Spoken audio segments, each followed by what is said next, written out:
Hello, dears. Bear with me. I've been rather busy. I've been trying to mend, unsuccessfully, an ice machine. I think I might have figured out what the problem is.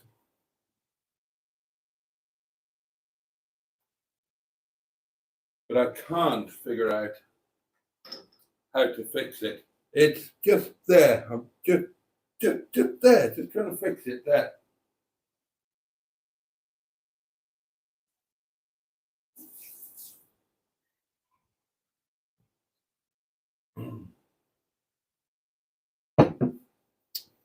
Anyway, a very warm welcome to Monday Night Live. I'm delighted that you could join me and my unsuccessful attempts to fix the ice machine. It's been a bloody good. It's Bob, Bob, the ice machine from work. Well, they've broken him, and they've just said, well, we'll get another ice machine. But I've got personal history with Bob, so I brought him home to see if I could fix him. And so far, I can't. But I've just started taking some bits off him, and I think I might have figured out what the problem is, which means that he is just broken. But I'll keep persevering for a while. Bugger off, cheeseburger, he said, scrolling forward in the comments. Jimmy Quinn, good evening, Boaty and all. Good evening, Jimmy. Baddy Scrotter, hello, Boaty and all. Bad Books, the lovely Mark, good evening, Jimmy and all. Joe, Cars with JC, good evening, Jason and chat. And how are we all this evening, asked Joe. Neil is here, aka Gibbet. Good evening, all. How are we all doing? Skick is here. Is the metro okay now? Well, yes and no. I mean, it got me there and it got me back, and it was most enjoyable. But there's an issue. Sometimes it's underfueling or over-revving, and sometimes it's under-revving or underfueling. Yes, the metro did make it to and from the Yard of Dreams. Oh, and it was good fun. I loved it. Cheeseburgers here, evening all. Lewis did get me home okay. Good evening, Pingu. Thank you. Ben says, how are my little perfectly wiped botties? Just filling in for mine host. Quite right. And congratulations. Oh, sorry. Are congratulations in order for selling the over 25? No, they are not. Put the ice machine in the freezer. Jobbed, says Bad Books. Video title, Boaty buggers Bob. No, they buggered Bob. Boaty is trying to fix Bob. Boaty will fix it for you, and you, but not you, Mustard. Any Volvos in pole position, asked Ben. What a fucking liberty. It was a bloody liberty. That gobshite again. Is he never off the air? Right, now, okay, the noise has stopped. Right, in my mind, that should be working now. Not working properly, but working because I've bodged it. Oh, God, it's dirty. No, that's not doing it at all, is it? Do I need to strip it some more? Oh, that is so dirty. Oh, that's horrendous. Well, I might as well show you, hadn't I? Let's unplug it.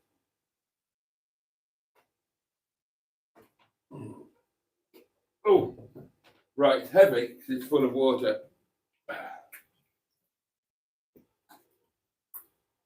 Right, this is Bob.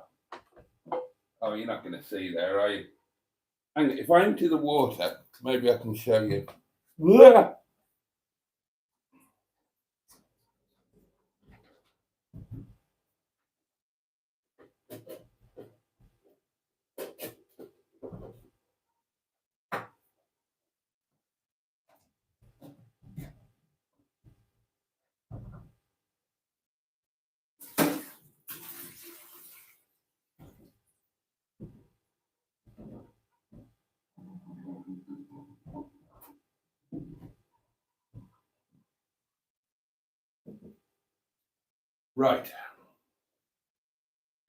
Oh, flame it out. Oh, shit. Okay. This is Bob. Right, I've tilted him on his doings so that you can see. Now, I've taken the top off here. And if you look at this, that's just flippity floppeting about. And I think, well, I know that should be mechanically, oh, look at the state of that. That should be mechanically controlled. Now, either like the controlling moving arm thing is broken, and that's why he's not doing his thing, or something else is broken, and that's why the controlling arm is it, but it's just flip-flopping about. Now, that is supposed to be like that. You've got to imagine it put the right way up like this. So imagine it tilted about. That would be like that. The ice forms, and then it goes like that. So the ice falls out down here, and then it goes like that.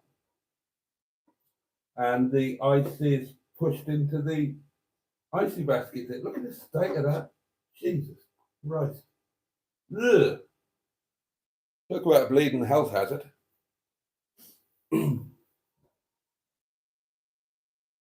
But yeah.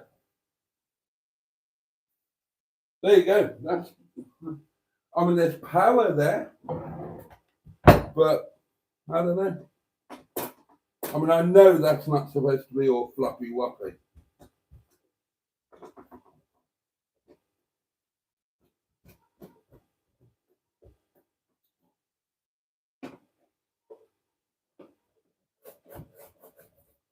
So I don't know whether I should just shove him in the bin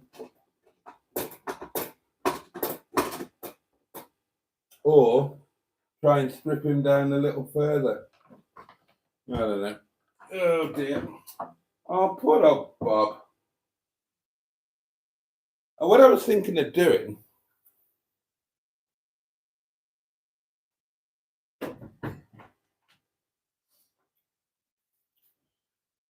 I'll be honest with you, I'm a bit bored of my fish tanks. Now, I've never really been into fish, but Boo was into fish, probably still is.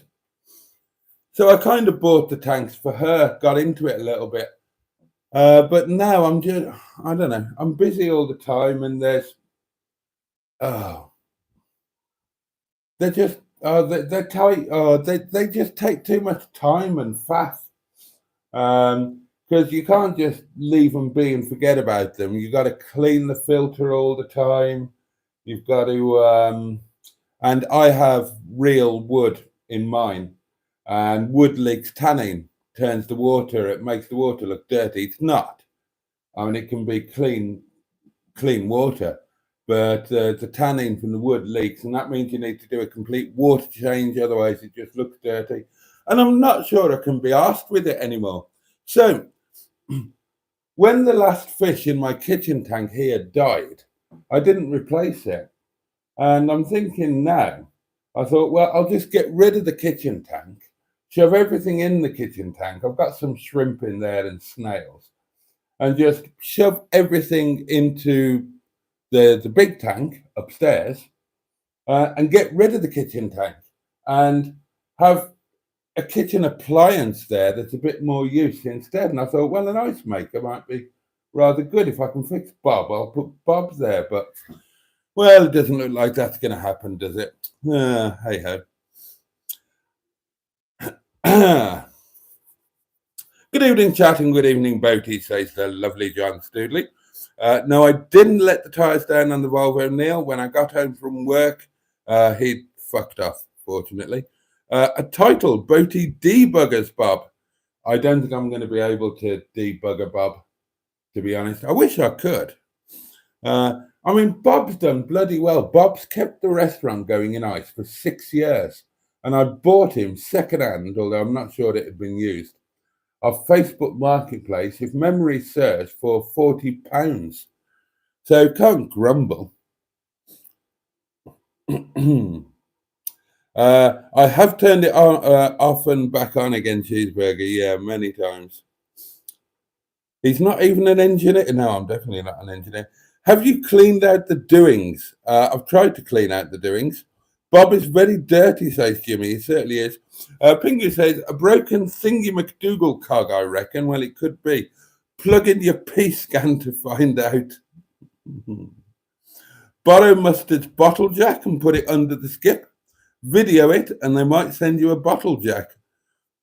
What would I want a bottle jack for? Bad Books says, I would safely say Bob is fucked. Well, I agree. If the ice maker is dirty, the kitchens must be as well. No, Jimmy, the kitchen is spotless. The ice machine doesn't live in the kitchen, or didn't live in the kitchen. We haven't got an ice machine at the moment.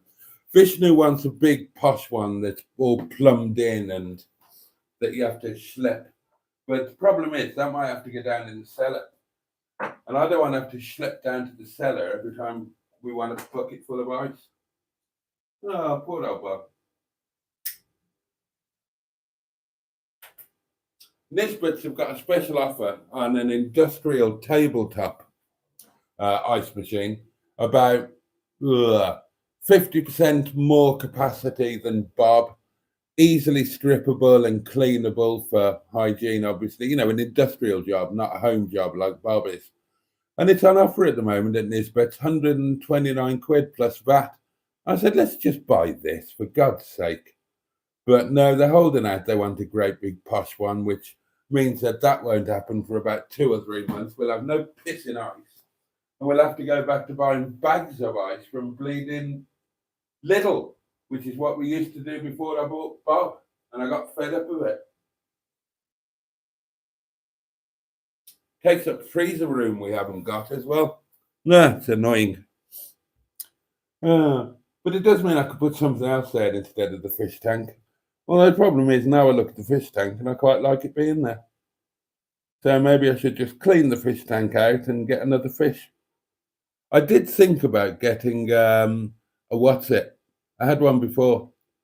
Seeing as the other fish have gone now and you can't put other fish in with them, one of those, what are they called? Vietnamese fighting fish or whatever they are. A nice red one. Yeah. Had one before called Bill. He was lovely. He was a very good friend until he died. He was very tame fish. He used to come to you when it was feeding time.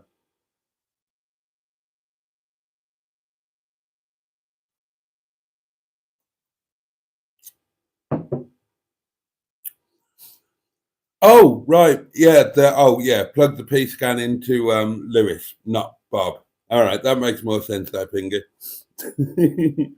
Don't freeze the fish tanks. Google the make and model of Bob. Maybe there'll be a manual or some repair info. I did think of that.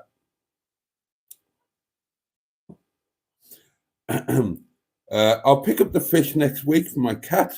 Fish are a faff, but not that much. Give him mustard. Mustard's tank is easy because he's just gone full artificial. And I don't like artificial. Excuse me. I don't like artificial tanks. So in mine, I've got real wood, real plants, real, they're live community fish tanks. And I should just not be lazy and get about to cleaning them, really, shouldn't I?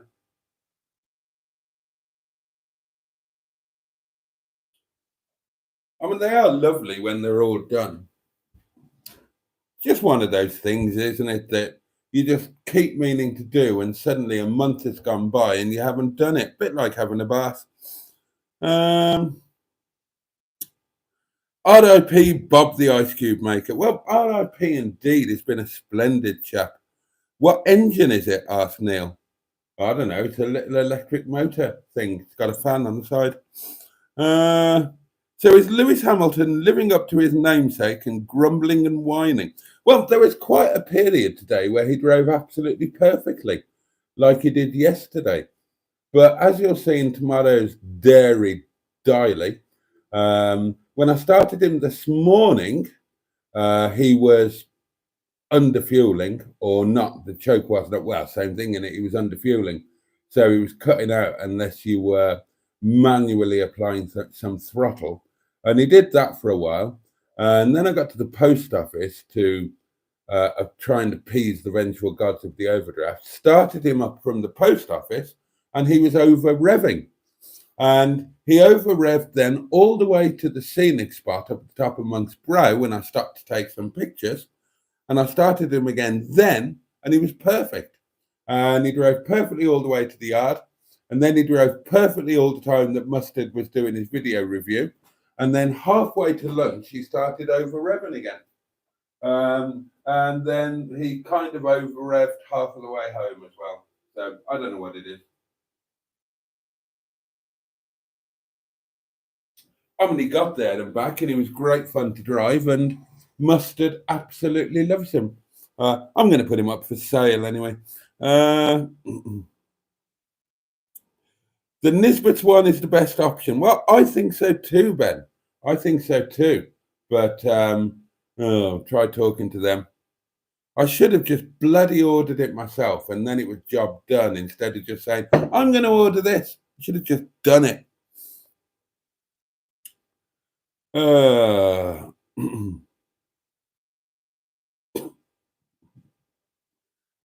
Senna was my favourite driver, says Skick. So sad what happened. For Buddy, it was Gilles Villeneuve.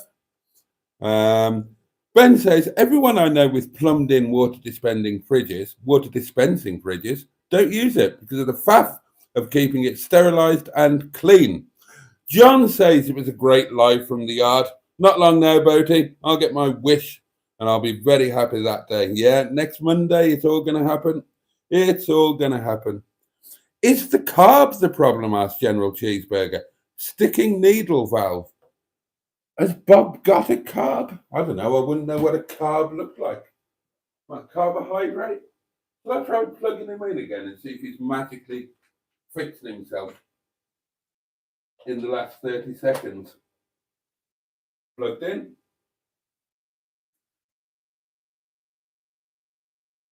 Switched on. What about if I do this?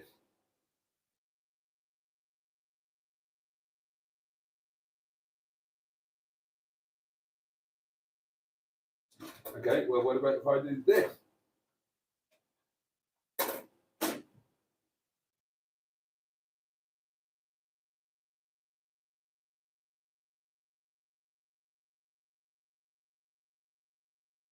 Oh, it's making the noise.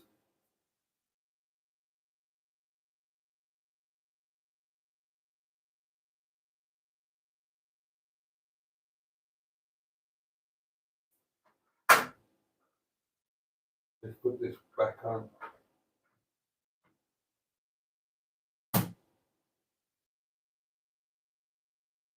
Right, I'll give him one. Oh, it's just made another little clicky noise.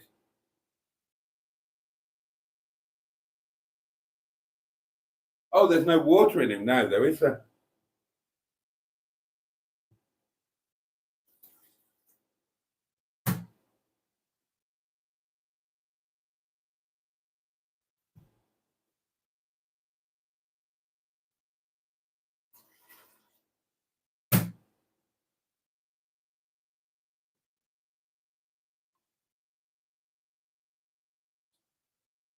Weird, isn't it?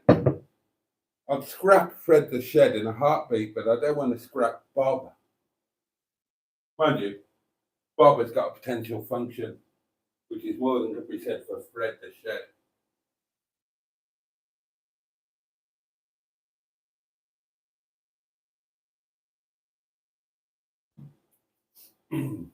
I must say, I did get some great. I mean, I might as well join them, hadn't I? I got some great use from my Top Down JS 1200 today. Yes, my car, Lewis Hamilton, doesn't have a cigarette lighter or 12-volt socket. Gosh, I thought, my phones will run out of battery. How will I film? How will I live stream? Top Down to the rescue! Fucking tight-ass bastards. Haven't sent me one of the big ones. I want one of the big ones. I want the 2000 that comes in a nice case. Ugh. All the bloody publicity I've given them as well. Upwards of 13 people have seen my videos about Top Don. Outrageous. Now then, where was I?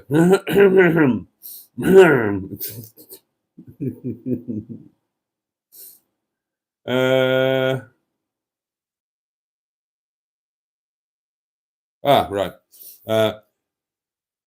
It's fuel injection. Bad Books is telling Cheeseburg. I don't know what you're talking about. Neil reckons it's the auto choke or the AED. See, I do know some things. Auto choke system fault, reckons Neil.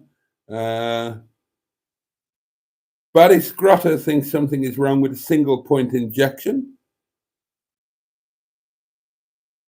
From my limited 53 years of life experience, says Bad Books, things don't fix themselves.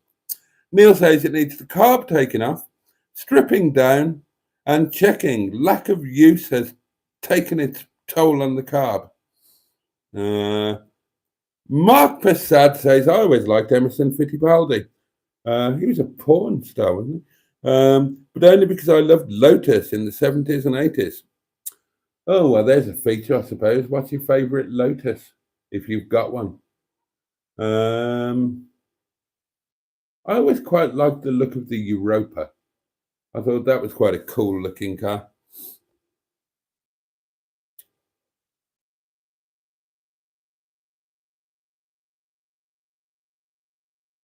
What's the issue with Lewis, Jason asked Joe. Well, I don't know, Joe. That's the issue. I don't know. I don't know what the issue is. If I did know what it was, I wouldn't know how to fix it. So basically, I need to take him to somebody who does know and who would know how to fix it. But that would cost money, and I haven't got any. Lotus 79 for me, says Buddy. The Esprit S1 was also the Lotus 79. Yeah, but as I've said, I don't fit into an Esprit S1. So...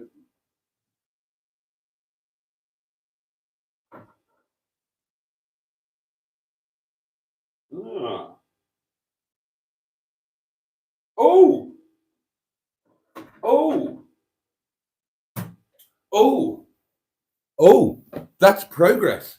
The ice tray thingy has flipped itself. I think it's flipped himself into the correct position. I think. Gosh, I'm sure it has. I didn't do that, or did I? No, I didn't. That's moved itself. And it's solid. It's not.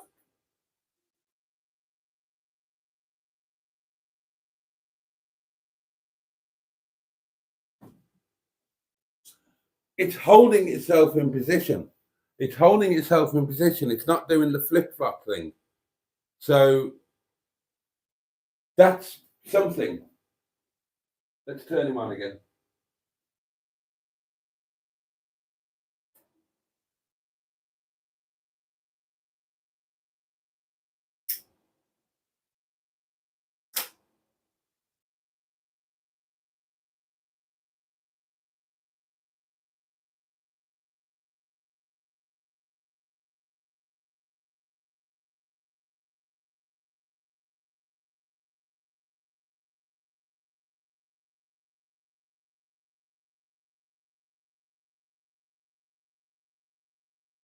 That's got to be hopeful, hasn't it? If it's, I mean, that thing's just been flip-flopping about. So if he's moved himself into the correct position, that bit must be working. So let's give him some more water. Come on, Bob. You can do this.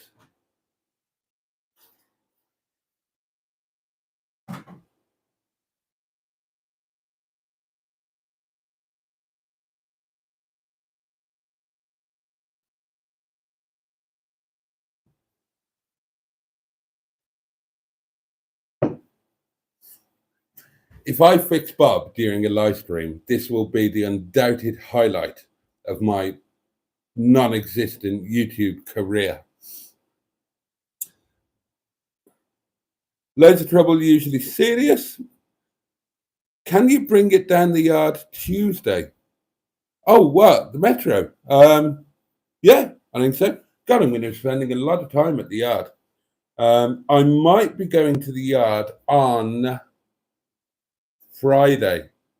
or possibly Saturday to go and get Dick a Dum Dum if the work's been done and it's past its MOT, and if I've got some money to pay for it.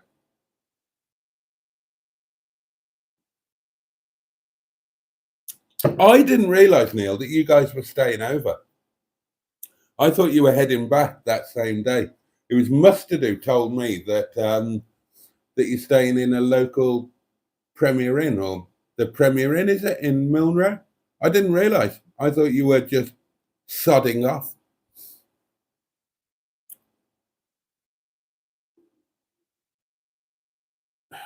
Does anyone remember the Father Ted episode with the toffee hammer and the Rover 200? Bob might not be dead. Oh, okay. Oh, you decided on booking it last week. All right. Oh, Bob's gone quiet again. What are you doing, Bob? Right, you're still in position. Hold on. Let's move that.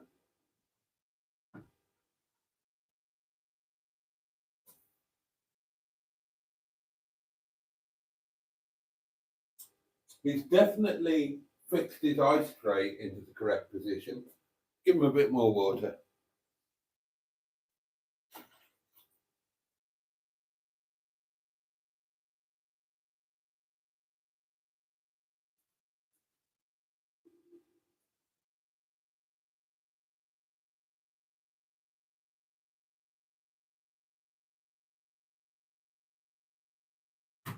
The fan's certainly whirling away.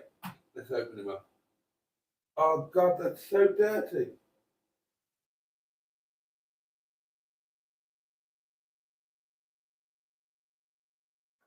What about if I put some water directly into there? Oh, God. State of that. Ugh. Give that a wash.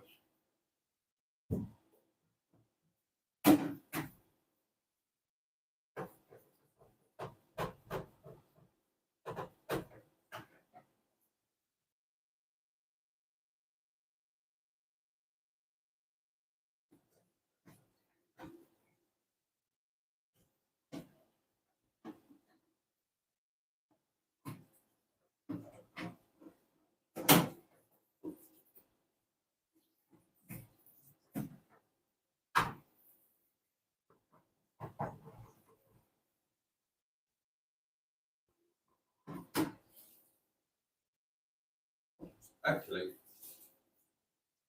I'll put that in soak.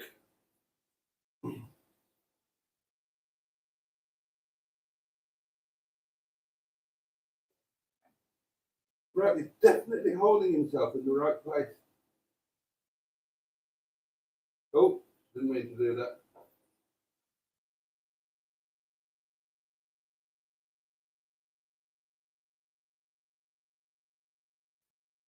Bit more water.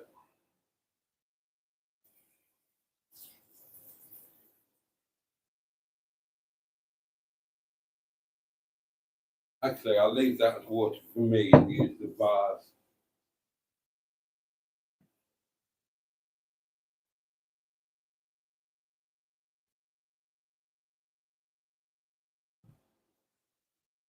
Right, water in. Right, that is now the correct amount of water. Thank you, vase.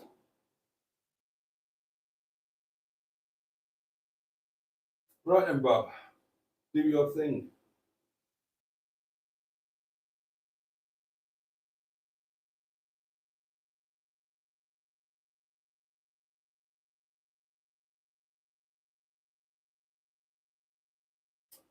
I suppose the lid's going to need to be on, isn't it? Otherwise, it's not going to get cold in it.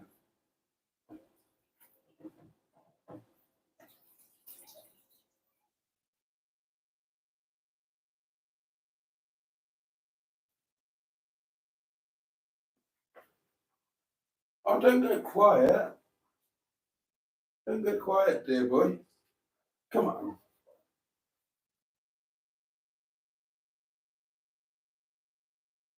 Right, let's just put that back on.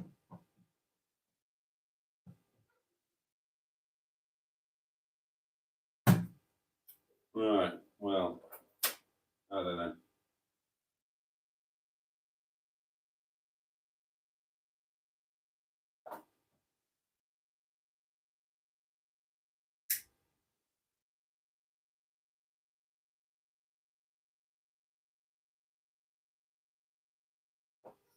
No, it's just gone dead again. But he is holding his thing in the correct position. So let's give him 20 minutes, 27 minutes to chill and get his act together. Chill. See what I did there? And get his act together, and we'll see what happens. Where did I get to? Jimmy Quinn says, my brother had a Lotus Carlton, not good on bending roads, cheeseburger. Don't talk to me about Lotus Carltons. Stephanie Smith is here, late to the party. Who's Bob? Bob is my ice machine, or the restaurant's ice machine, or mine stroke the restaurant's ice machine. And he is spending some time being broken at the moment. Have you switched comments to all? Can't remember. No. I did earlier, though. I did on the earlier one. Oh, God. Right, I'll go back to the beginning, see if I've missed any. No, read that. Read that. Yeah, I read that. Oh, I didn't read this. Boat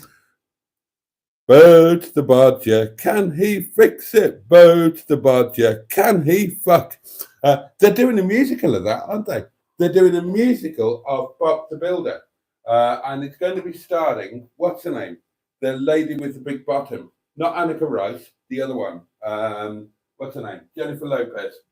Yeah, Jennifer Lopez. I started getting all excited because they said we're doing this massive musical of Bob the Builder.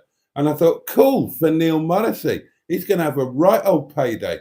But because, what's her name? Jennifer Lopez with the big bottom, because she's doing it, they're making Bob Latino, and it's Roberto the Builder. So poor old Neil Morrissey hasn't got a gig. Isn't that awful? Anyway. Yeah, I read that one. I read that one. I totally read that one. I definitely read that one. I read that one. I read that one.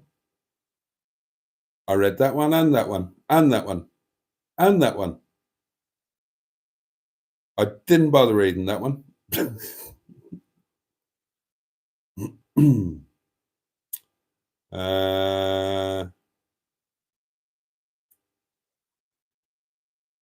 Right. I'm sure it's nothing serious, mate, says Joe, as it was driving lovely in the Daily Diary. And also, what a difference the original hubcaps make. Yeah, indeed. They're not the original hubcaps. Well, they kind of are. They're the correct hub. They're not the ones that are original to the car. The ones that were original to the car were in the boot. I got them out, looked at them, and they've been rattle canned, but they haven't been like completely rattle canned. So bits of them have been rattle canned, and that's a slightly different color of silver than the actual plastic. So they look a bit pants, but they're okay for spares. I bought that set of 4 off eBay that loads of you all very kindly sent me the link to. Bought those weeks and weeks and weeks ago, but never got around to putting them on until yesterday. The Lotus Elan Plus 2 is my favourite, says Brad Books. Never built up the courage to buy one. Jimmy Quinn would go for the Lotus Cortina or Lotus Sunbeam. Good shouts. In F1 cars, says Mark, I always loved the JPS Lotus, the 78 model. Well, I mean, it looked super cool in the black and gold.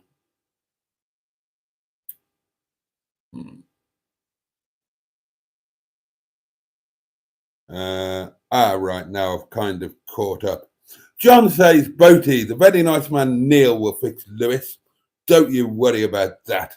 Bless him, he doesn't have enough, there's not enough hours in the day for poor old Neil to try and fix my stuff. I hope you all have a lovely time on the 5th of Feb, says Joe. I can't make it as at work, but I'm up Neil's Way on the 18th of February for a few days. So we could organise to meet on the Monday at the yard. Possibly. I am going to try and get away on some Mondays, but probably not in February. I was thinking that, money permitting, every other Monday, I would quite like to go on a road trip. And I've been thinking about road trips that I could do, especially after this new channel that I've been watching. So I was thinking I need to have a road trip down to Redditch and have an overnight there, have a Monday night there, and go about all the places of my childhood and visit my old school and the old shopping centre and where the nightclubs were. You know, I had a whole childhood really in Redditch, and much as I hated the place, there's a lot of history there. So I wouldn't mind doing a bit of filming of the spots and how things have changed and show you some bits and pieces. So that would be what. So I was thinking about it.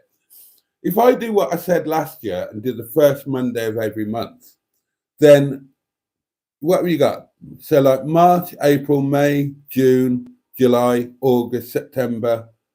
That's like 7 or 8 road trips, and I want to do more than that. That's not enough. Also, when I do the Redditch one, I would want to include a trip out to the Malverns and show you my old training route. I haven't done that for ages and ages and ages, and I bet you I can still remember it. And yeah, take you up and around the Malverns, and we'd go up the Witch Cutting. There, well, we wouldn't do the long one because the proper training ride was Hereford, really. But we'd do it the short version. So out to the Malverns, up the Witch Cutting, over the back down over British Camp, and then home through Upton-on-Severn, Pershore, Flyford, Flavel. I wonder if the cafe's still in Flyford. Flyford Caf, bloody hell. I'd like to show you where my pubs were. All my old, well, I say all, there were only 1, 2. Oh, I didn't do my belt up properly after visiting the lavatory. Well, there was the Red Light. Well, there were 3 pubs, weren't there? There's Madderrook's Kipper House, which used to be the Red Lion, Bradley Green, I think it was. And then there was the Red Lion down at Hunt End. And then there was the Red Lion at Ascot Bank, and I know that one's gone. I know that's houses now because I think I told you before I did a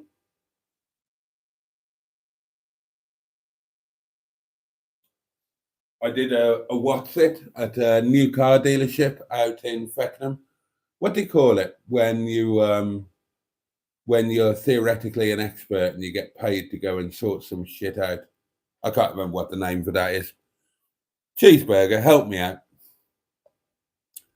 Oh God, does it begin with a C or an S? You know what I mean. Anyway, and so of course I had to drive through Feckenham to get to this new car pitch. I was just, helping out, sorting a website, shit, sorting staff out, consultancy. See, told you it began with an S or a C. And I thought, brilliant, I'll pop into my old pub, see if anybody's still there. And the bloody pub wasn't there. I thought I was imagining things at first. Didn't know what was going on.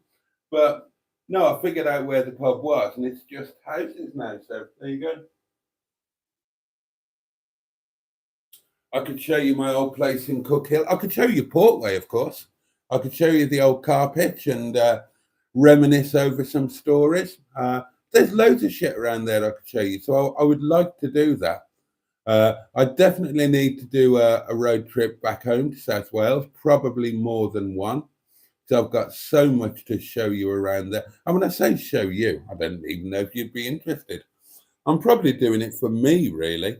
There are some things I would like to relive. It'll kind of be like therapy. There's a lot of stuff going on that I probably haven't fully processed. And if I were to actually force myself to do it for the reasons of a film. I think it could be quite cathartic and kind of lay some things to rest, because I'm not very good, I've never done the therapy thing. When people say they need closure, and you need to be okay with this and sort that. I've never done that. I've always just put things in a box and tucked it away, and not even that I'll think about it later. It's just fuck it. That happened. It's gone.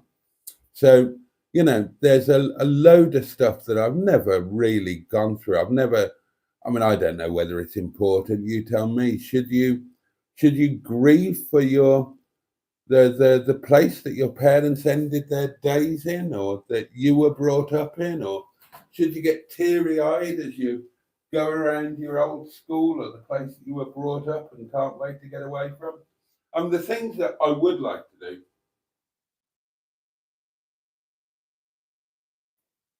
Cheeseburger, turn off for a minute.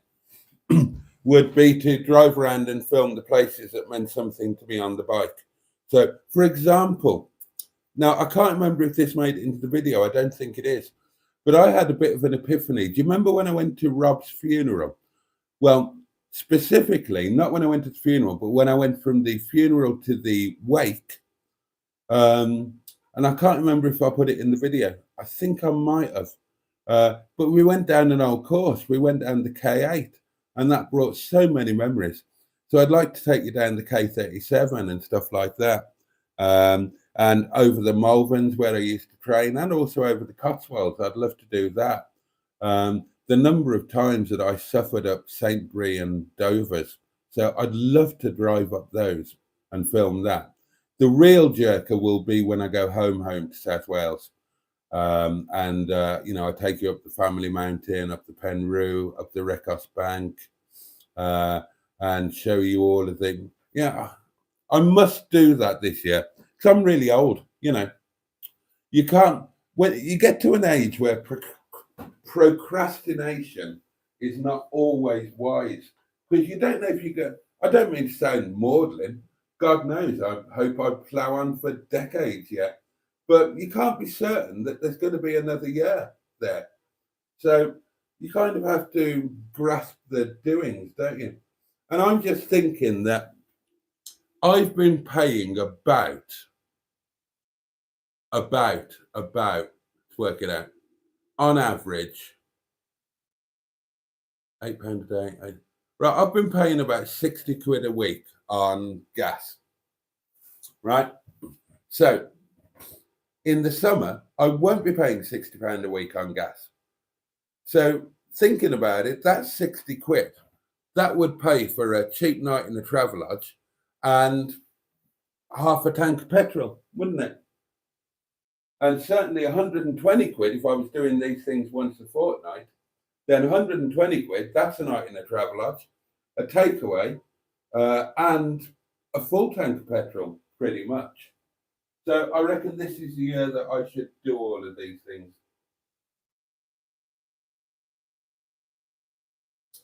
As silly as it sounds, I had this conversation with the guys at work, and they were talking about the fact that I don't have children or family.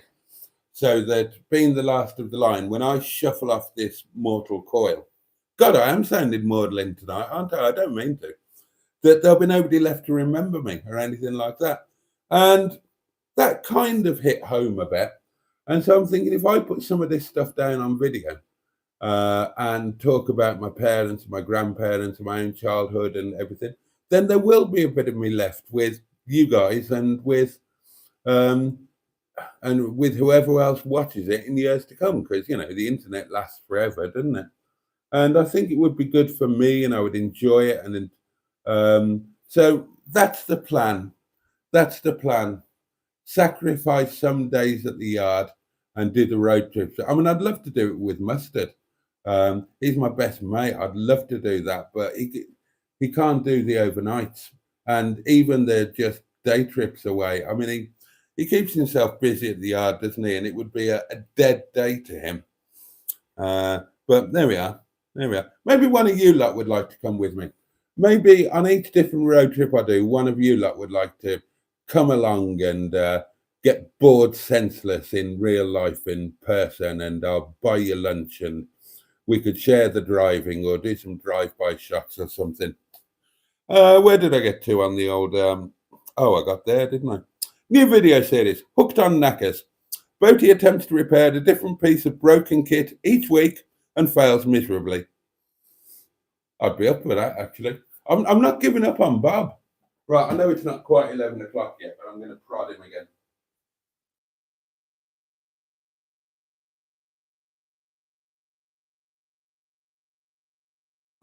Good.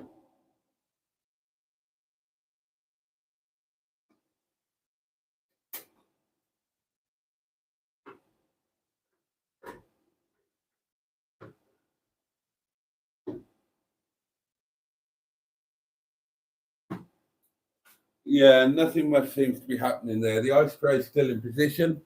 The fan will whir for a while, but it doesn't look as if the freezy bit is actually getting cold.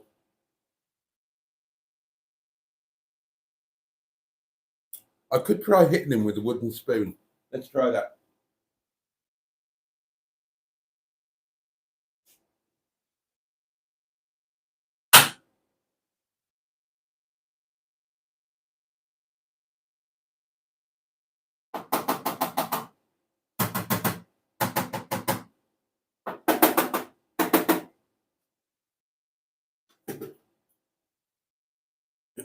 Right, let's see if that works. And if that hasn't worked in 10 minutes, I'll try jiggling him a bit.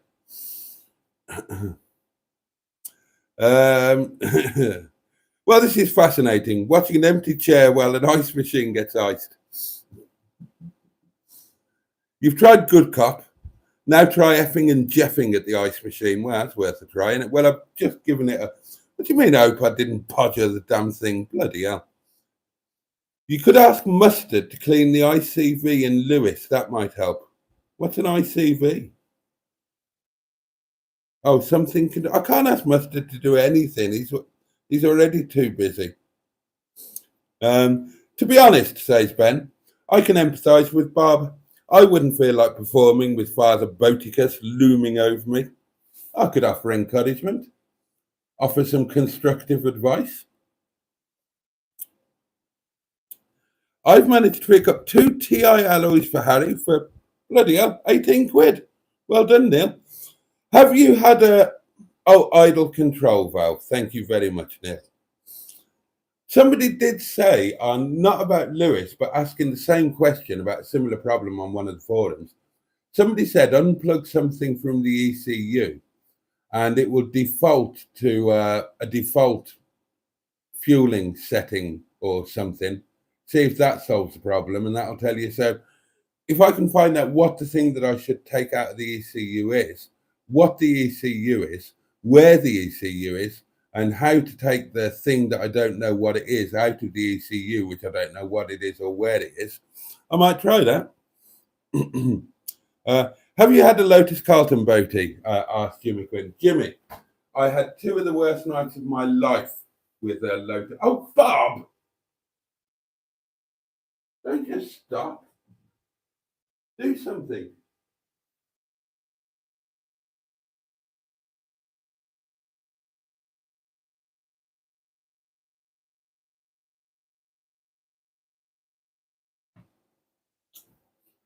But I've told the story loads of times before about the Lotus Carlton, so I won't do it again.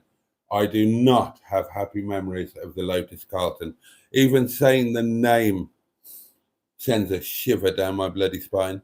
I don't mind coming on a road trip. Let's organise something, says Joe. Wouldn't mind going to Rill. Rill again? Visit Mad Mike as part of a Wales trip. I absolutely would, Ben. He's already penciled in. We've been saying for ages that obviously he's in my part of the world down in South Wales. And we've been saying for ages that that we should have a night out. Not sure if he'd be up to it at the moment, bless him, but I'd love to do that. He's promised me an amazing meal. Rill would be a blast again, says Neil, especially if the weather was a bit better.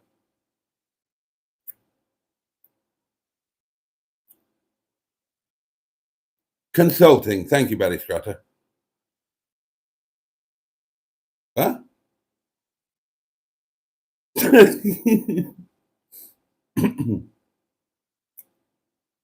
Oh God, they're talking football.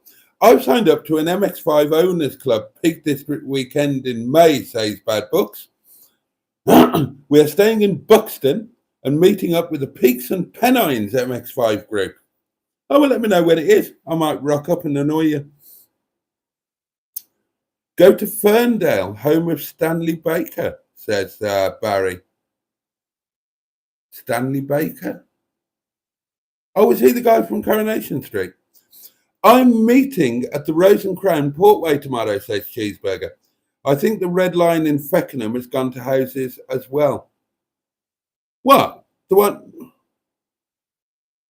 You don't mean Bradley Green, do you? The Rose and Crown at Portway. Now, Sasha, my second fiance, she worked there. Well, I think I've told you that story as well. Oh, there are a couple of stories from the Rose and Crown in Portway. I think I'm still banned from, well, they won't remember me now. I certainly used to be banned from there. They were very angry with me.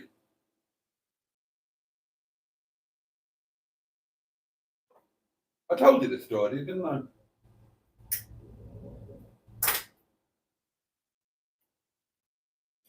Sasha was working there after she moved in with me in the flat above Portway. She was working behind the bar there.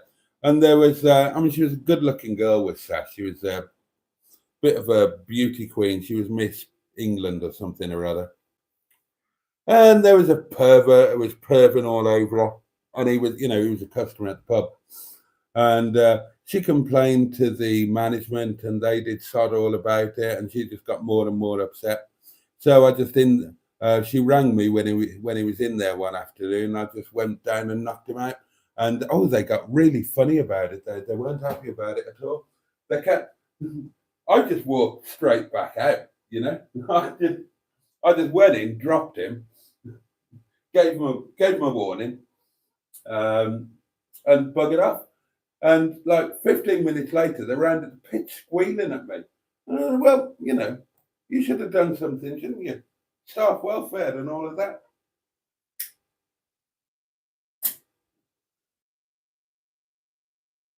The chap got quite funny with me. I think I threatened to knock him out as well, and then he was kind of okay with it. My dad was from Cumbraen, says Barry. Oh, fuck, not the bike again. Yeah, sorry. Here we go. Old before his time again, says Skick. God, there's all of these bloody hidden messages. I'm not reading that. You're obsessed over this lonely wank business. I had a very emotional weekend, says John. I met my sister, I've not seen since I was 4. Bloody hell. For a pub meal by me. And I was very close to crying, very emotional for me. We chatted about our childhood and circumstances. God, I can understand that. Cheeseburger, you absolute howling wanker. You fucking hell. You're right. There'll be nobody left to remember you. We'll all be on Stickman's life. Bad Book says 120 quid a fortnight. You might get a hooker instead of a 45-year-old plumber from Rill. Oh, Bob's turned himself off again.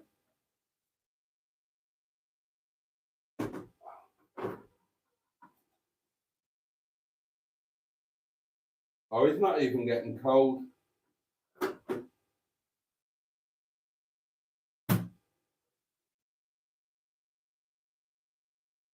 Oh, I'll just leave him. You never know.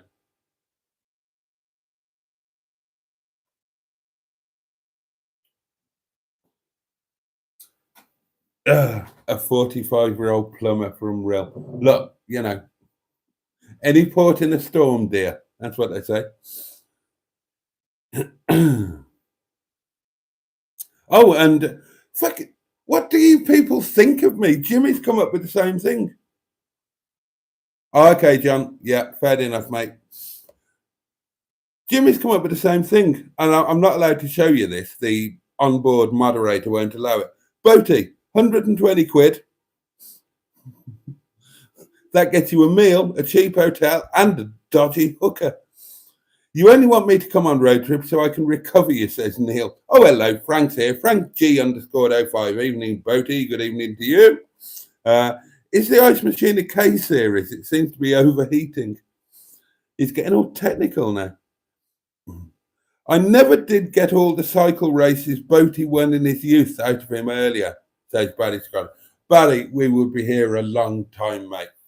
Now, before anybody shouts at me, just that, I mean, I started racing when I was, I don't know, 8 years old, something like that. So you're talking about 11 years.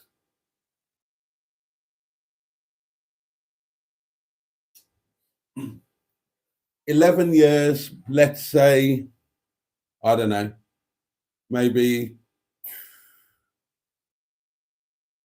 at least 100 races a year. That's about 1,100 races, and I won more than I lost. So that would be a hell of a lot to tell you about.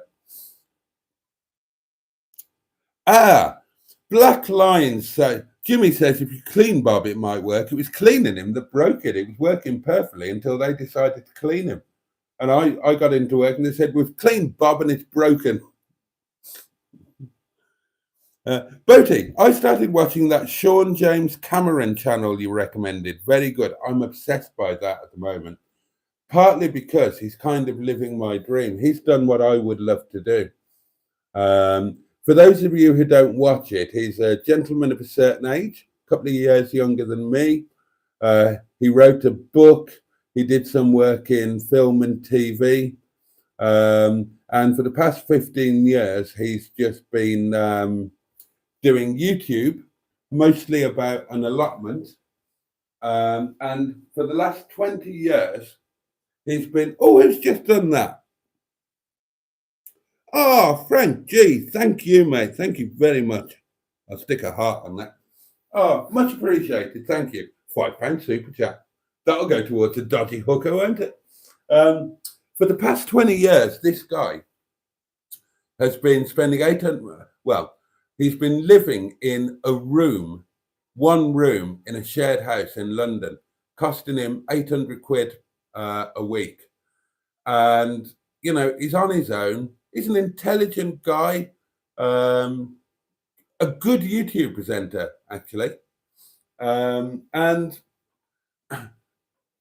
I only found a video by accident about 10 days, 2 weeks ago.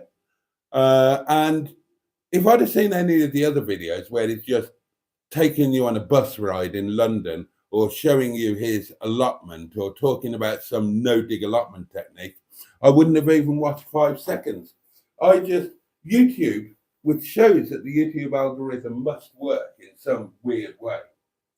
I watched a video popped up where he decided to move home to Wales. And these are the little recent video series that I've been watching. He couldn't afford to live in London anymore. I don't know how much. His only income is YouTube. He's got just short of 50,000 subscribers, which is a good number, but he's been going for like 15 years. And you do just accumulate subscribers if you keep going long enough. His videos, until recently, haven't been doing great views. So I've got a pretty shrewd idea about what he must be earning off YouTube. Because, you know, I've got videos that have got more views than his, you know, despite the fact that I've got much fewer watchers. So I've got a shrewd idea of how much he'll be earning off YouTube. So he's going to be scratching a very bare living, really, if that. And he simply couldn't afford to live in London. I hope he doesn't mind me talking about this, but it's out there on a video, so he just couldn't afford to keep living in London. You know, 820 years of a man's life living in one room in London in a shared house. So you've got your room, you've got, I think he had a sink in there, and that's his whole life, one room. I mean, that's heartbreaking. 20 years. That's, to me, that's like a prison sentence. It really is. 20 years of doing that. But his escape was his allotment.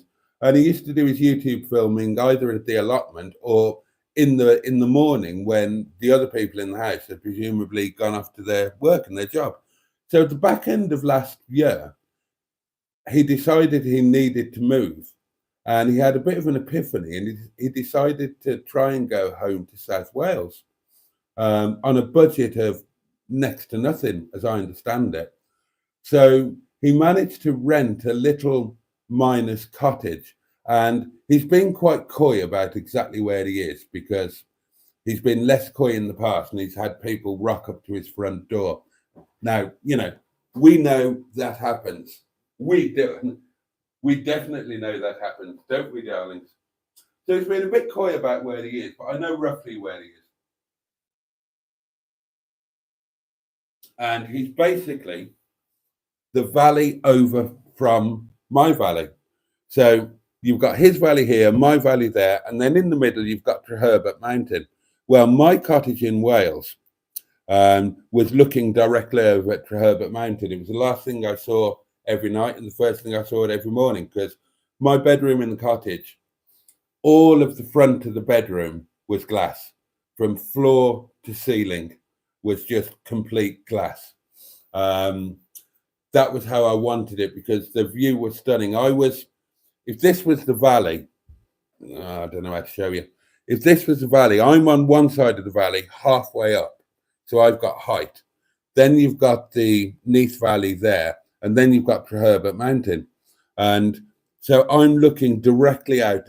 I mean, the view was tremendous, and I thought, well, I'm not going to waste this. So all of the bedroom was just glass, wall to ceiling, which isn't great for privacy, of course, but I had a big old 4-poster bed in there, and the bed actually had curtains on it. So the curtains were on the bed rather than on the windows. And then I had a little bistro set up in the window for morning coffee and stuff. It was very friendly and local and informal and private. So I didn't worry about any of that stuff. I used to sleep with the window open most of the time, or we did, because, I was there with Mrs. Boaty most of the time. And the postie would just come and shout hello through the window and launch any parcels that were coming my way at the bed. It was a lovely little cottage, coal-fired, Rayburn. I'll show it to you when I go. The back garden was backing into the forest. So at the back of the back garden, little path with my greenhouse, and then there was a stream at the back, little bridge over the stream, and you're straight into the forest. I built up a big old rope swing for the kids, and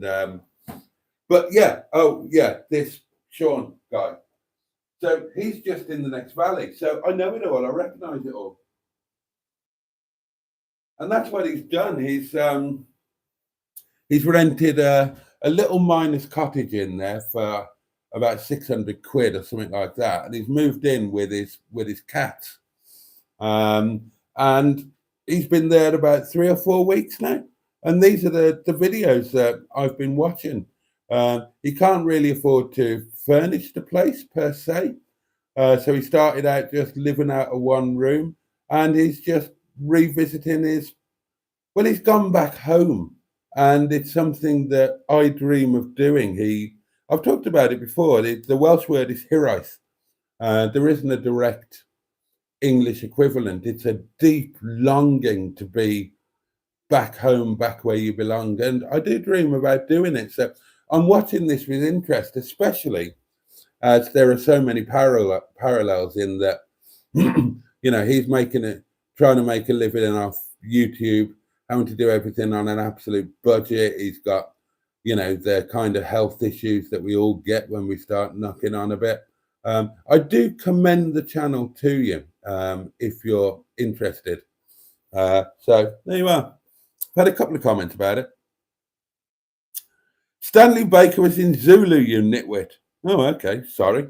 I thought that was Michael Caine. The MX5 Owners Club weekend is Friday the 10th of the 5th to Sunday the 12th of the 5th. You could bring a Rover rescue and support vehicle. Hello, chap, says Captain Mustard, who almost certainly popped in and then popped straight back out again. The red line, Feckenham is still there. It's Bradley Green that's gone, says Cheeseburger. The red line in Feckenham, I don't know. My red line was in Asteroid Bank at the top of Feckenham Hill. So if you come up Feckenham Hill, my pub used to be, you go up the hill, and then just as you've come to the top of the hill, you're going into Asteroid Bank, you've got Wilson's Fairground Storage on the left-hand side, and then my pub was on the corner of the road on the right. Before you get to the main T-junction and the main road, whatever that road was called, I forget what it's called now. 43 people watching, says Skip. Bloody hell, that's amazing. It's 1 o'clock and none of you told me, you rotten sods. Right, we'll get rid of the water. So the red line at Bradley Green has gone. That was a big old place. My first pub. Although I suppose technically it wasn't.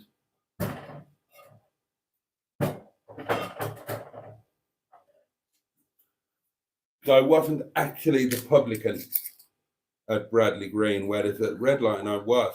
I went from Bradley Green, I was headhunted, and I went to the Red Line at Hunt End, and then from there to the Red Line at in Aspera Bank.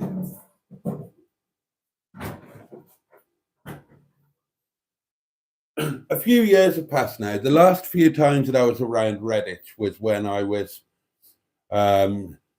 sorting mum out before mum went, and then sorting dad out before dad went. So, you know, not the happiest of times, very difficult times for me. That's one of the things that I've probably not dealt with emotionally and probably never will. I've had a lot of shit in my life, and my way of dealing with it is crack on, have a happy day tomorrow. Don't dwell on it. Don't turn it over. So I've never done the therapy thing. So I think, well, you know, I don't need to revisit it. I don't need to live through that pain over again. What's the point of that? Just crack on and have better times. But, you know, I have got a lot of history there, and I would like to visit it, film it, and then never go there again. You know, silly little things like go to Matsborough Centre and just remember what that was like. George's Chippy. Go to the sampan at Wynyard Centre.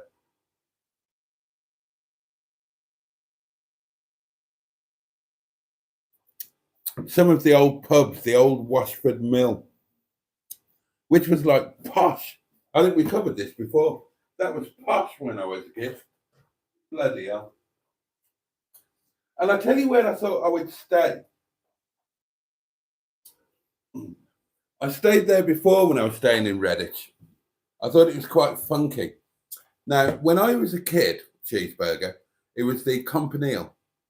And the last time I was there, which is probably 8-9 years ago now, I think it was called the Blue Hotel. It's like South Moon's Moat, something like that. And it's an American style, what do they call them? What are those American roadside things? What are they called? So they're not hotels, they're, oh, I can't remember. They have them in America.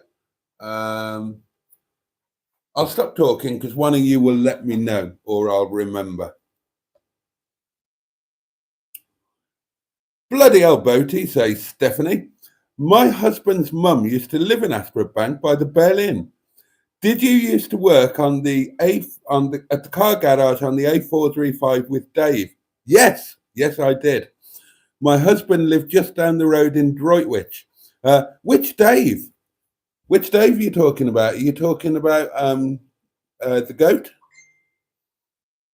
Motel. Thank you, Neil. You're a legend.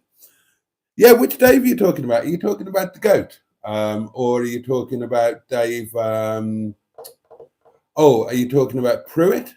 Or are you talking about Massey? There were a few Daves knocking about. Oh, let me know. Press like, you tossers, says Mustard. The joke part is, says Neil, when an ice machine dies, it gets warm, not cold.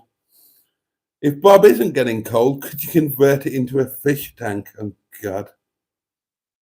I did pass my cycling proficiency test, Cheeseburger. That's an outrageous slur. Oh, Blackline says, Boaty, he said he was paying $8.50 a month for a room in London. He now has a house in Wales for around the same. Well, we're not sure if it is around the same. People were warning him that he might end up not being able to afford it because the 800 or 850 in London included all of his bills, whereas he was paying 600 for the cottage in Wales. But on top of that, he's got to pay council tax, gas, water, electric. Now, personally,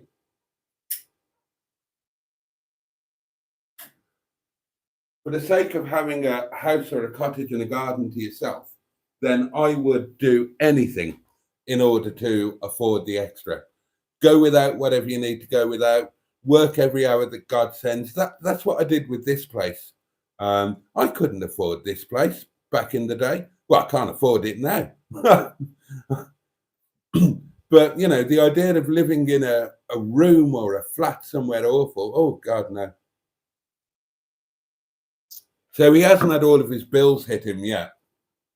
But, I mean, what could work out beautifully for the lovely Sean is that his videos are doing better numbers now. His videos are doing good numbers. So actually, without realizing it, moving to Wales might pay for itself and more because his YouTube earnings will jump up. I mean, his videos have been doing good figures. Oh, Bob's just kicked off. Oh, go Bob, go Bob, go Bob, go Bob, go Bob, go Bob. Can you hear him? It's just, oh, go on, son, do something.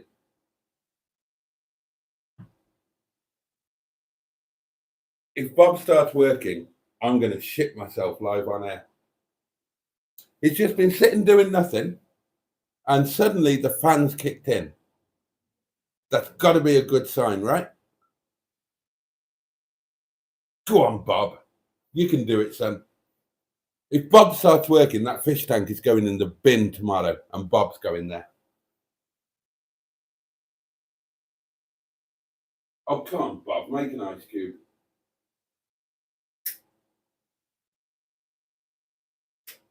Oh, just heard a click. There's been a click. Another click.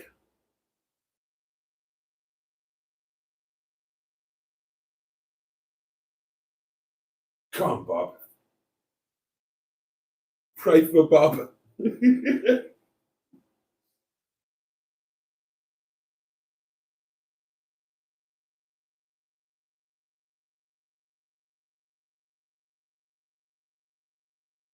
Another little click.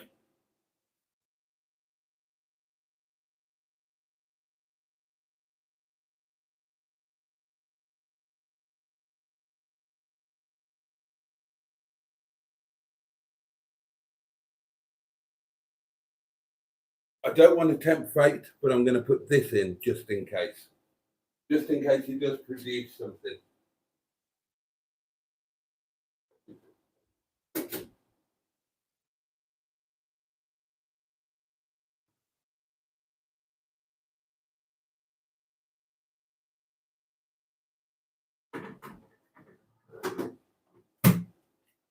He's not producing anything. I just took the top off and had a look. He's warm as toast. He's not cold and nothing's happening. The fans just decided to kick in. Got my hopes up then. Mark says the YouTube Welsh chap came up on my suggestions, and I'm from Hartlepool. Oh, right, there we are. If he is, oh God, if he is renting a cottage of minors, he won't publicise it. Oh, very good. Minor. Simone is here. Evening, Groty and all. Good evening to you, Simone. Lovely to have your company.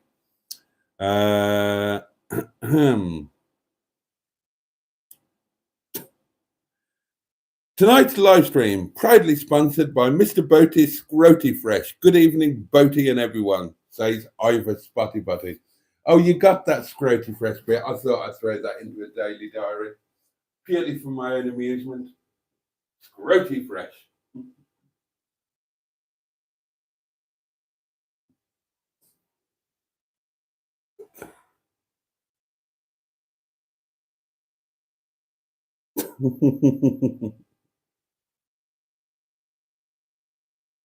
No, the big rope swing you built, was that for if they were naughty? What, you think I hang my children? No.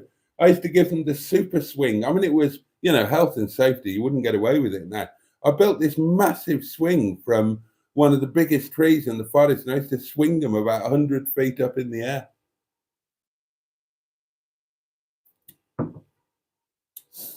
air. Simone says, my neighbour downstairs is selling his flat.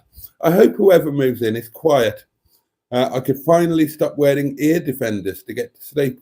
See, that's awful. I was just going to say how awful to have neighbours like that, but apparently I am a neighbour like that. Or I used to be. Stopping my poor neighbour from getting to sleep. Mind you, he didn't put ear defenders on, did he? Come on, Bob.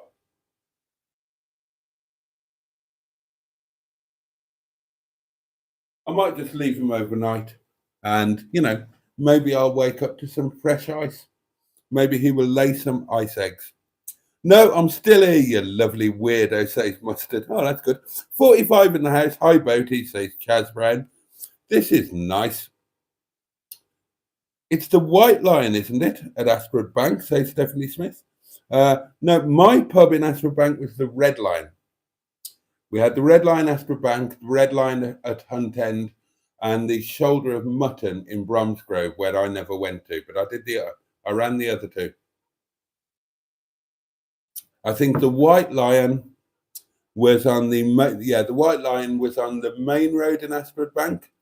You had the Greek Chippy, and then the White Lion was somewhere along there. Well, if you were going out of Redditch through Ashford Bank, then at the beginning of Ashford Bank, you'd turn right as if you were going to Feckenham.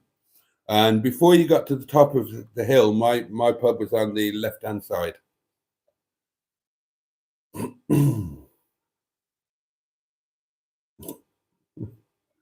Oh, dear. John says, you won't be far from me when you go to Redditch, Boaty. I'd love to join you if you wanted some company, mate. I would love some company, John.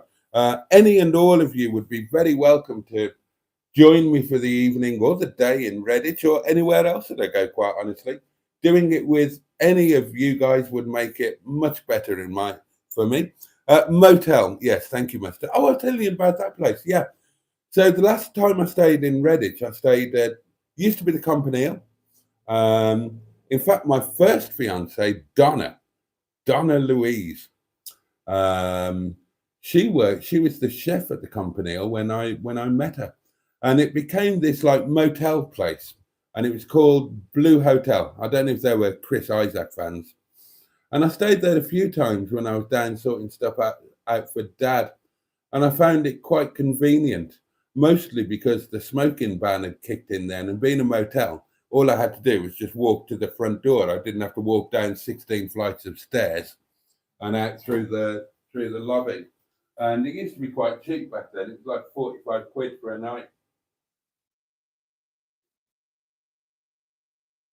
So I wonder if that's still there. Now, if that's still there, I would stay there for old time's sake, just for shit and giggles. Simone says, the man shouts in his sleep, shouts into his phone, and is generally a loud idiot. Well, I bet you're glad he's selling up and buggering off then. Blue Hotel, says Cheeseburger, featured on the Hotel Inspector with Alex a few years ago. It's still there, but not blue. And there's a massive Amazon distribution center opposite now. The last time I was there, the Amazon distribution center was there. I remember that because Moon's Moat had all totally changed. So that was there. And it's still there, but not blue. I will find out what it's like, what it is now. and see how much it is, and that would be my first choice of a place to stay. Not sure what Dave Justin just said Stephanie. Oh, try and find out. Ask him, because if it's the goat he's talking about, I would love to talk about the goat. Yeah, I can do that, John. We'll sort something out.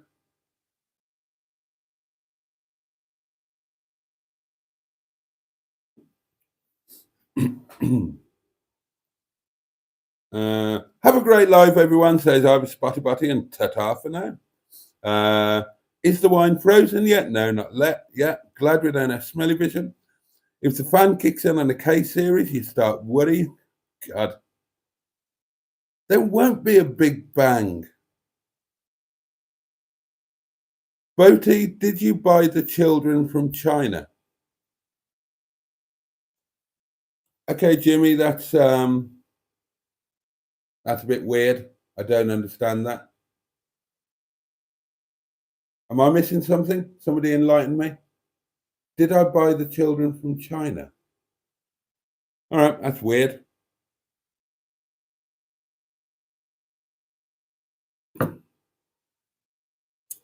Blue Hotel is still signposted as Campanile on the road info signs. Oh, and it was under French ownership on the TV show. My new film has gone a bit mad, says Simone. Almost 1,000 views in a day. Blooming rare for me, and I got 10 subs already. Well done, you. Well done, you. I want to find out about the Blue Hotel now. Oh, come on, Bob. Come on, now do something. There's a boy.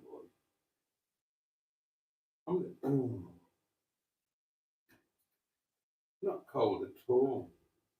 What could be wrong with it? Warm.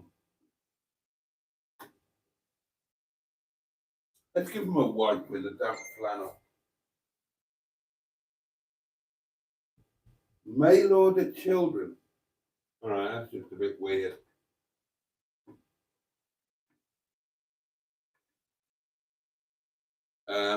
Yeah, not sure what all that's about, Jimmy, but the children came from Mrs. Boaty's womb, not China, unless there was something she wasn't telling me.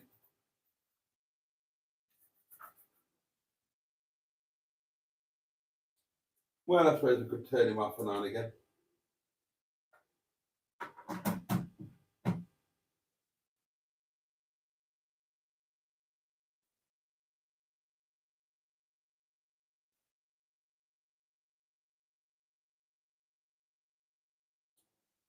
It's just the ice tray locking into position.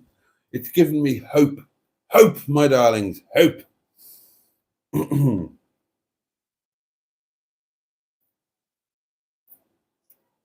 Oh, no. No, seriously, well done, Simone. I mean, 1,000 views in a day, that's up there. I mean, that's Mustard's benchmark. If his video gets 1,000 views in the first day, he's a happy man. If my video gets 1,000 views in the first day, I'm bloody surprised. I mean, it happens more now than it never used to happen at all. It does happen occasionally now. Oh, and another little milestone. 4,200 watch hours in the last 28 days now. So I would easily qualify for partnership in 28 days. But also had my first video go over 20,000 views. And I'm about to hit my first 1,000 watch hour video as well. So those are quite exciting. What is your latest video, Serena? I haven't seen it. Oh, bad luck, Barry Scrotter. The neighbour came for his wine. It was for his restaurant, would you believe? Buying wine for your restaurant is really expensive.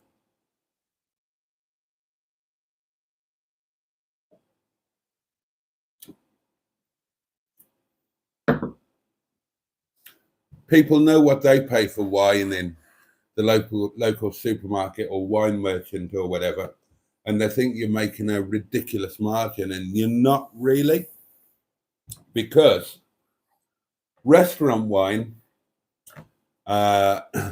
is not the same wine that's directly available to the public, and there's a couple of reasons for that. One is you can't sell a label that's on the shelf in Tesco's in your restaurant, because people will just do a direct price comparison and think they're being ripped off. And number two is, quite frankly, the wine that you serve in the restaurant should be of a better standard. You're supposed to know what you're doing. So, I mean, I'll tell you that the Chablis that we sell and the Pinot Grigio that we sell, they are each the best of their grape variety that I've ever tried. And you cannot buy them anywhere, non-commercially. The Pinot that we've got, and it's not just me saying this, you give it to a customer, you recommend it to a customer. If you like Pinot Grigio, this will be the best that you've ever tasted. And every single time they come back and say, yep, this is the best I've ever tasted. I sneak the odd bottle home every now and then as a treat. And the same with the Chablis. The Chablis is absolutely superb.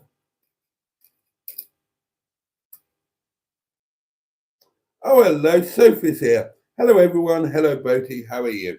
I'm okay, so thank you. I've had quite a nice day, really. I mean, it's a shame that we had a proper agenda for today, me and Mustard. We had it worked out down to the minute. And rain kind of buggered things up a bit. It's been monsooning it down all day, yellow weather warning and everything. And we got absolutely soaked, especially Mustard, because he filmed the drive-bys that we did today.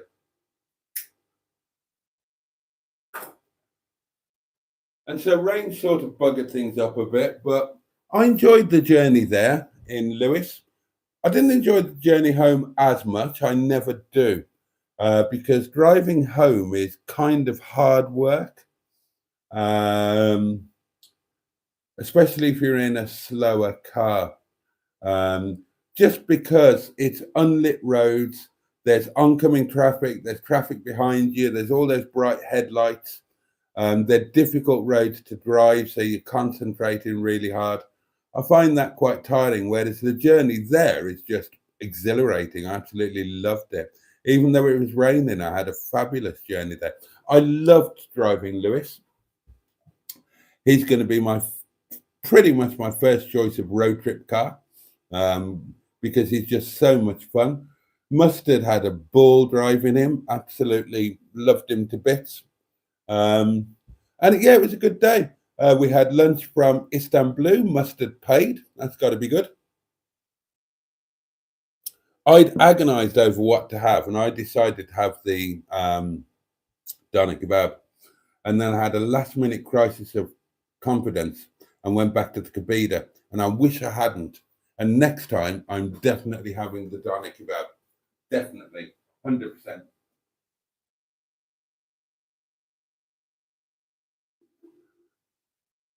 And it was quite an expensive lunch today, because Mustard had double naan, 2 naan breads.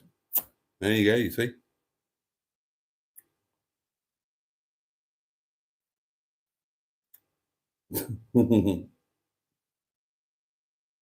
Barry's off and is saying good night. So good night to you. Thank you for popping in. We trust you.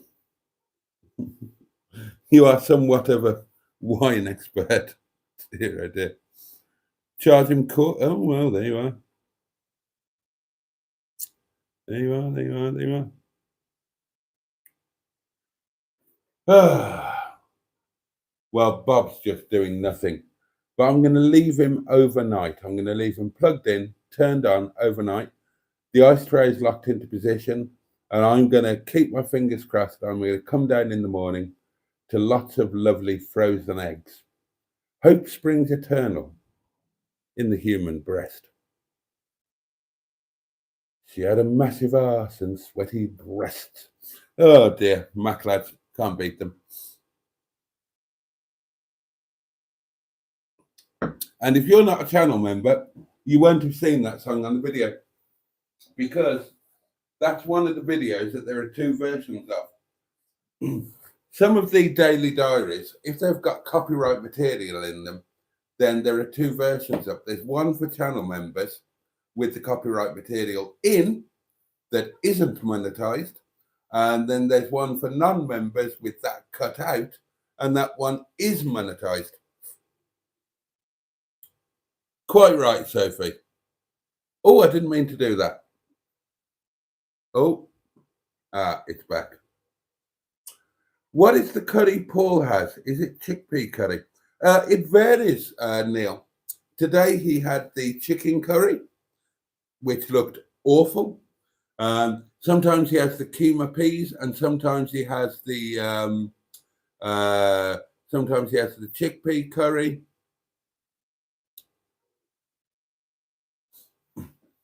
Yeah, so it varies. I never have the curry because, well, it would be double curry because I'm always having curry for supper, and it doesn't look good.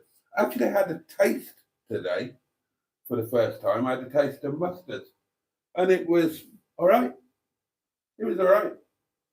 But yeah, no, it's no Kathmandu Gurkha staff curry. Speaking of which, better get it out. Oh, is it that one? Or is it? Oh, it's that one. Okay.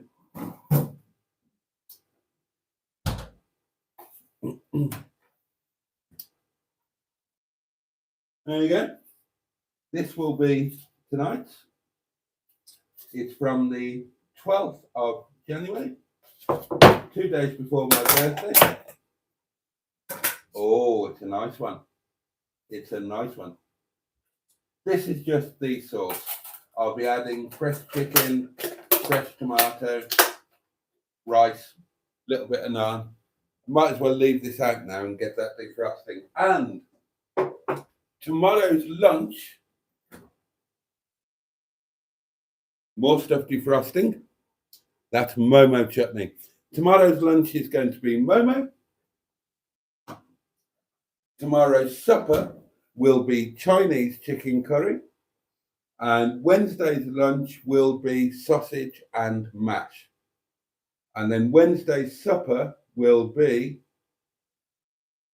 staff curry again. Monday and Wednesday, staff curry. And then I haven't worked out Thursday yet, but I know what I'm doing tomorrow and Wednesday. I like to plan my food in advance. Oh God.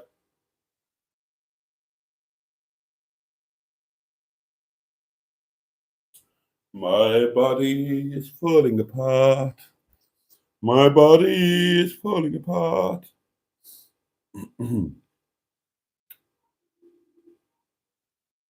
Should keep some for the cabin, Boaty, says Soph. The cabin.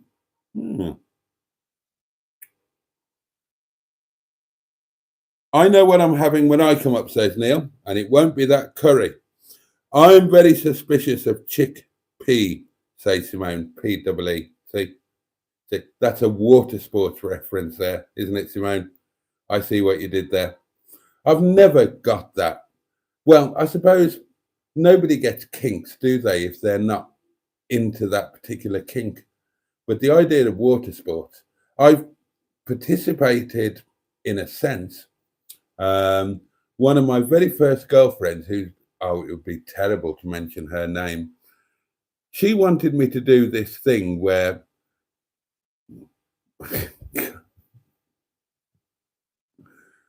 God, can't believe I tell you these things. I can tell you her first name, Samantha. She had this like role play fantasy thing where, I don't know why, she wanted to be on the loo and I had to be desperate for the loo. Presumably we only had one loo in this fantasy house. Burst into the bathroom, wee in between her legs while she was sitting on the loo and miss a bit. So I thought, well, No harm, no foul. I can do that. But there you are.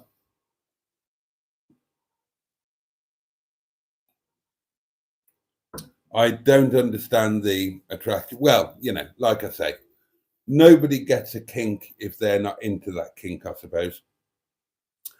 Put the sauce into Bob to defrost. Oh, should keep some bottles of wine for when we do camping. I'm looking forward to the camping. I am looking forward to the camp. Water sports? I wouldn't piss on Boaty if he was on fire, says Cheeseburger. Thanks, Cheeseburger. I wouldn't piss on you either way.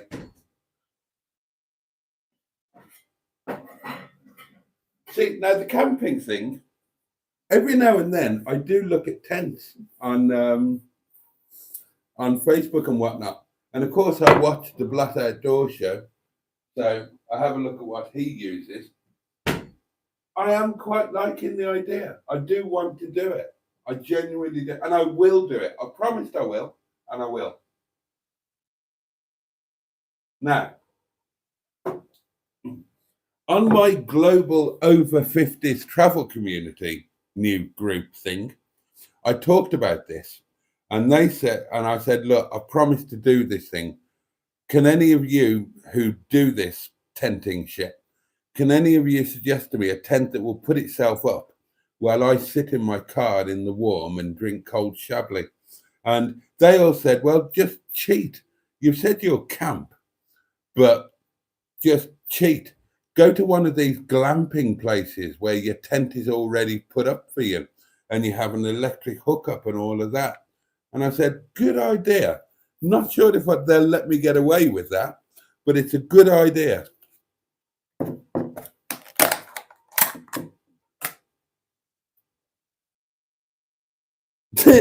Jimmy says, Boaty, you do enough camping on the live stream. I was a bit camped this afternoon, wasn't I? Oh dear. That's rain and a warm caravan for you. Right, dump that in there like that. Excellent.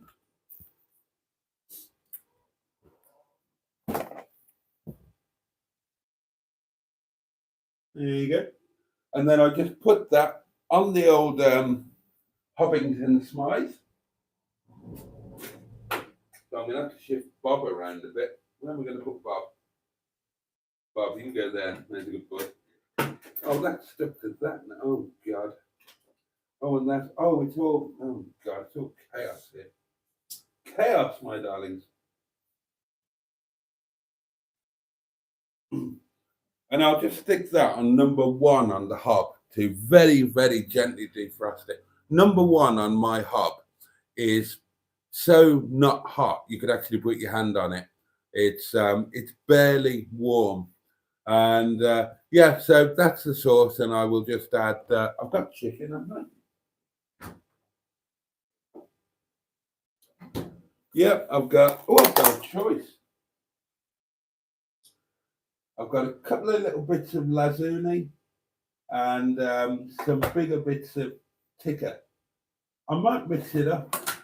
I might have that piece of tikka and those 2 pieces of lazuli and have mixed. That'll go in there.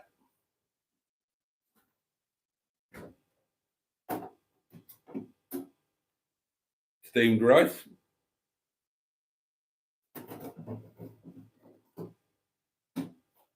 Oh, and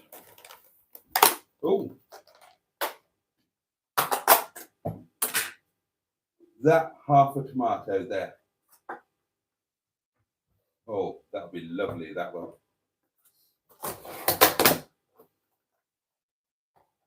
And then what I do with my naan,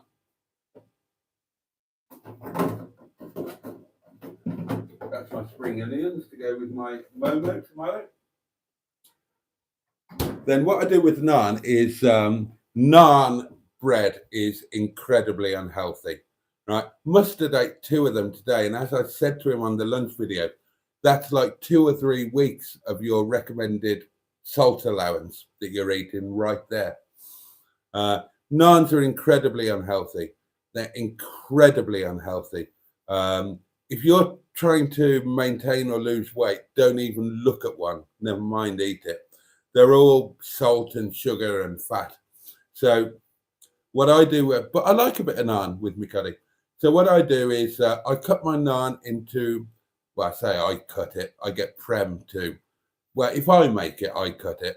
Most of the time, I'll be honest with you, Prem makes it because he's the tandoor chef. If he's eating or something like that, or doing something else, I'll make it myself. But normally it's easier if he does it. So I have it cut into 4 pieces. And I only have a quarter of a naan with my curry. And in case you think I'm fibbing,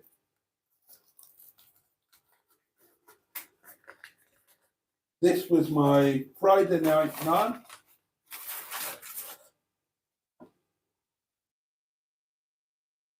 Oh, hang on, I've got 3 pieces. How does that work? Oh, it must have been my Saturday night naan. But anyway, cut into quarters, and I have 1 little quarter with me curry and me rice. Because naan is really bad for you.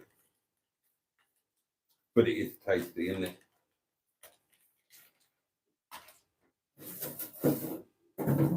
What I should do, of course, is the same as all of the others, and I should only eat roti. But there you go.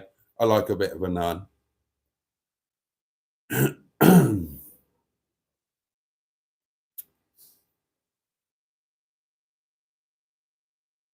I can't wait for the camping as well, says Soph, but I hate the cold. We'll do it in summer. I once needed a pee, says Bad Books, on a dog walk. Very windy, and ended up pissing on the dog. It was a complete disaster. Dear. I'm going to sell some video games tomorrow, says Simone. I need to get a compression tester. And Cheeseburger says, Simone, shame you're so far away. I'm sure someone would lend you one. How much is a tester? Asked Jimmy Quinn. Oh, thank you, Soph. That's very kind.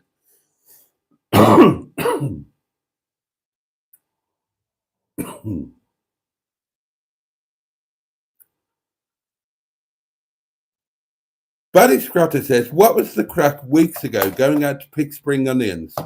Did you have a go at growing them? Well, I always grow spring onions, Barry. There's no point in not growing them because you should never really have to buy spring onions in summer. It's just they don't survive the winter very well. So basically what you do when you've got a spring onion,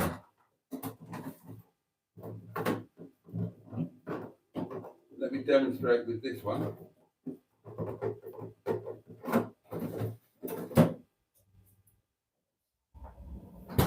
When you get your spring onion from the supermarket or wherever you get it from, you use this bit, right? This here, those are roots. So cut it off there, put this bit in your pot or in your garden, in soil, basically, and guess what? Another spring onion will grow. Now, I use a lot of spring onion because I use it as a garnish a lot on a lot of foods, as well as, an actual ingredient in a lot of foods. So rather than, why would you buy it? Buy 1 set of spring onions and just, when you use them, cut the roots off and just plant them and they grow into spring onions. So I've got a perpetual crop of spring onions in about 6 pots out there in the garden. But unfortunately, when I went out to try and harvest some out of desperation the other day, it was sub-zero temperatures. So, of course, they were no good. But otherwise, throughout spring, summer, autumn, just you can even grow them on your windowsill. If you haven't got a garden, then just put a pot with some soil in on your windowsill that gets a bit of sun. When you take your spring onion, cut the bottom off, put it in the pot, or put all of them, 6, 8, 9 of them in the pot, and they will just grow into spring onions. You can't and they're incredibly hardy. It's impossible to fail.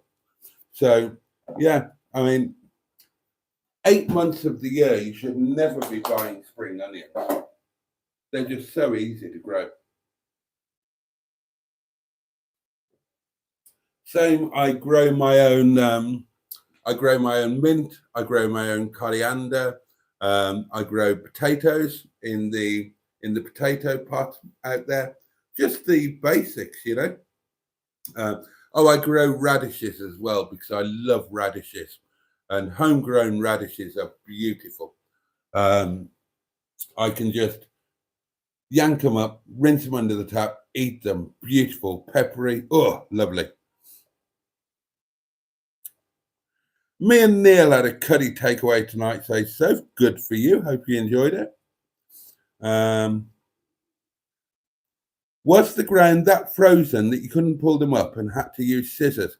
Ah, right, buddy. Right, that's the thing. When you're growing them, right? Oh, Bob's just kicked in again. Can you hear that fan? When you're growing them, oh, maybe you can't because I'm using the microphone, aren't I? When you're growing them, don't pull them up because there's no point in pulling them up just to rebury the root. So when you go to get your spring onion, just cut them with scissors just above the soil, and you don't even have to rebury them. It'll just grow back. So the spring onions that I've got outside there in the pots there, they've been there for 7 years. 7 years now, and they just keep growing. And when you want them, you just cut them, take them, and they just keep growing. And if you've got enough in there, you've got a never-ending supply of spring onions, and they survive the winter as well. It's just that they don't. You can't really eat them very well during the winter when it's frozen, but they will survive the winter, and they'll come back beautiful and strong in spring. They've been there for years.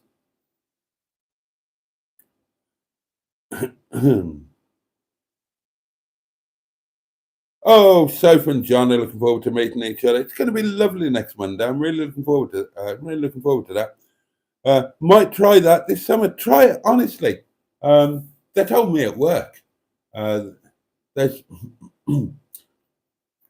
we've all got never-ending spring onions at work. We get beautiful spring onions at work. We buy them because we use millions and millions of spring onions. So we just take the best roots from work, take them home, and I didn't believe them at first. I started off growing them on that windowsill there. I had 2 pots that had the Christmas plant in them. What's it called? Poinsettia, is it? Something like that. And the plants died, as they do. You can just about keep them alive, and I have done, but these ones died. It was the first time. And I thought, I'll try this onion thing. Put the spring onions in. Couldn't believe it. A week or something later, I got spring onions growing on my windowsill there. Oh, brilliant. Fabulous. Video title from Cheeseburger. I hear you grow your own produce now, Father. Video title, my naan is in 4 pieces. I might grow some spring onions, says Simone, and plant them in the garden. I don't like eating them, but I like the smell. Oh, dear. Oh, I love spring onion. And I use more of the green than I do of the thing. Let's just have a look at Bob. Oh, you're just making noise again, aren't you, Bob? You're not actually doing anything. No, you're not. Oh, dear. I'm still going to give you the night, Bob. I'm going to leave you overnight, see what happens, and I'll give you an update on tomorrow night's live stream. That'll be exciting for you, won't it? Now then. Oh, God, yeah, I forgot I brought these back. Well, these need to go over here, don't they?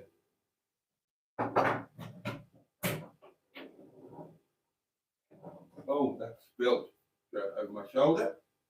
Good luck. Does anybody else do that? if you spill salt, you have to throw it over your shoulder. Otherwise, you'll get bad luck.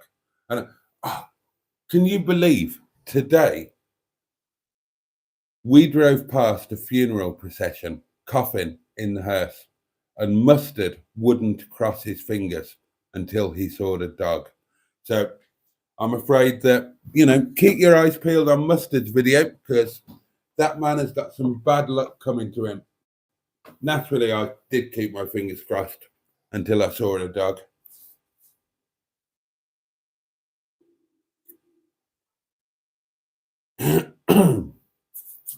Right, what else have I got to tell you? I think I've pretty much covered everything. It has been a nice day. I did enjoy myself. So the next thing of note will be Thursday, when Dicker Dum Dum is supposed to be having his work done. And then the thing after that will be Dicker Dum Dum going on eBay, because I'll get the bill for the work and I can't afford to pay it. Because today I had to go and pay every last penny into the bank because I was over my overdraft limit. So I don't know where I think I'm going to get money from between now and Thursday. But, hope springs eternal. Might sell a card or something.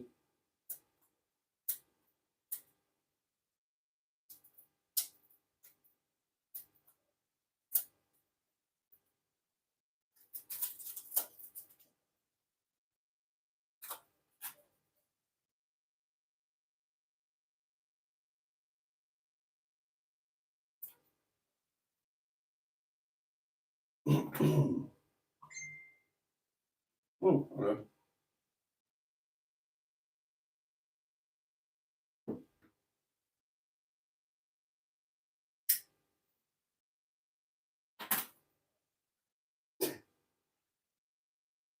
Right, Neil,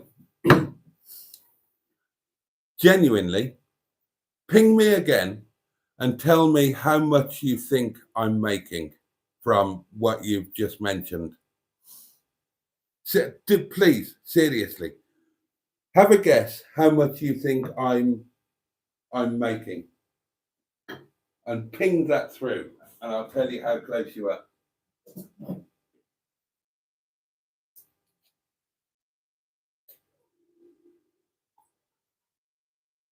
I presume you know it's gone through the MOT. Yeah, you must do. I'm sure you're in touch with Mustardo. The wine's still not frozen, by the way.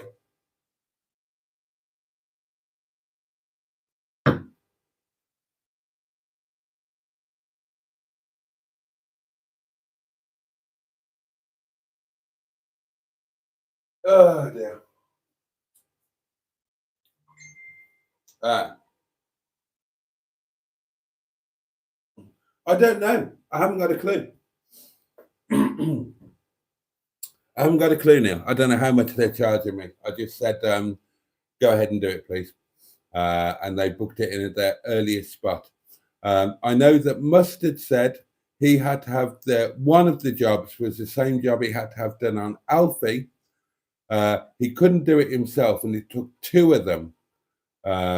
It took two of them to do it. Apparently, it's a bastard of a job. So, oh, excuse me. Oh my goodness me! Oh well, this is entirely unexpected. My goodness. Right. Okay. Where did I get to? Okay. Sean James Cameron is watching from Wales, and I don't know how long you've been watching, Sean, but we were talking about you. As you probably know, I've become obsessed by your channel, and certainly the latest part of your really exciting journey back home and to my home as well. And a couple of my chums here have also, after I mentioned it, they've been watching you and they love it as well. So I honestly don't know how long you've been watching. And if you were watching the bit where I was explaining about you and your videos, I hope you don't mind me doing so. I hope you're not offended. I was only doing so because I love your videos. I'm really invested in your story. You've only been here for 5 minutes. Oh, right. Okay, well, to explain, I was talking about my plans for this year. And I was talking about taking some road trips going home to South Wales. As I mentioned, I'm a Glynneath boy, so I'm just over the mountain from you, although I know I don't sound it. Unlike you, the accent was beaten out of me. And that led us to me talking about my reasons for wanting to go back and at least do the road trip, and how ultimately I want to do what you've done and go home. And I've mentioned your channel quite a few times because your videos have been my go-to videos. I saw the first one by accident. I presume it's some sort of clever YouTube algorithm picking up on the Welsh connection. Maybe it was just fortuitous, a bit of happenstance or circumstance. And so the first video of yours that I watched was the one where you were literally, it was moving day. And so then I watched the ones before and I watched the ones afterwards. And I'm currently going way back into your back catalogue and looking at a lot of the older ones, and I'm loving them. And I'm so hoping, and this is what we were talking about earlier, if you whiz back, I apologize, this is Monday Night Live is a really long one. Monday night is my night off. The restaurant is closed. I tend to do a minimum 2-hour live stream. I also live stream Tuesday, Wednesday, Thursday. They're shorter, just an hour, because I don't get back from work until about 11 o'clock. But yeah, I was just talking about your videos and what you're doing and your reasons for doing it, and drawing all of the parallels, because I would love to do what you're doing. It's a dream to go back home. I kind of, it would take a long time to explain, but you mentioned in one of your videos about Hiraeth, which I was talking about earlier. And it's a very real thing for the Welsh, and I'm sure for others as well. And as I said, there's no direct English translation. The closest you can get is kind of an intense homesickness, but it's a desperate, deep longing to be back where you feel that you belong, where your people are from, the land that you feel belongs to you and you belong to the land. And I think that the older you get, possibly the more it tends to kick in. Now, Sean, as you will discover if you watch these videos, Sean has lived in some very cosmopolitan areas. The last 20 years in London, prior to that, Manchester. I know that he's traveled internationally as well.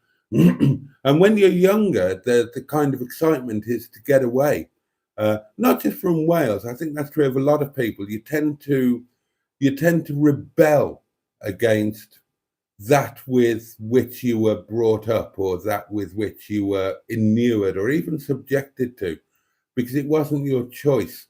And you want to get out into the big wide world, and you want to find out who you are and become your own person. But then as time goes on, other things become more important to you, and you retreat to your childhood and to your familial lineage and to your cultural lineage. And you feel the need to reconnect with the things that you suddenly realize are more important. And I presume that's what happened with you, Sean, and it's certainly happening with me. And I would love to do what you're doing.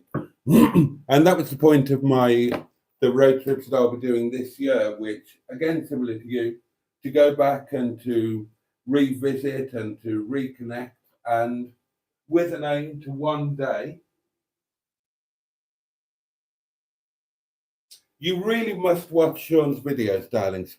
Please do watch them, subscribe to the channel, and also, if you can, support him as well. He's doing a big thing, and a brave thing, really, That might sound odd, but I genuinely believe it's a brave thing.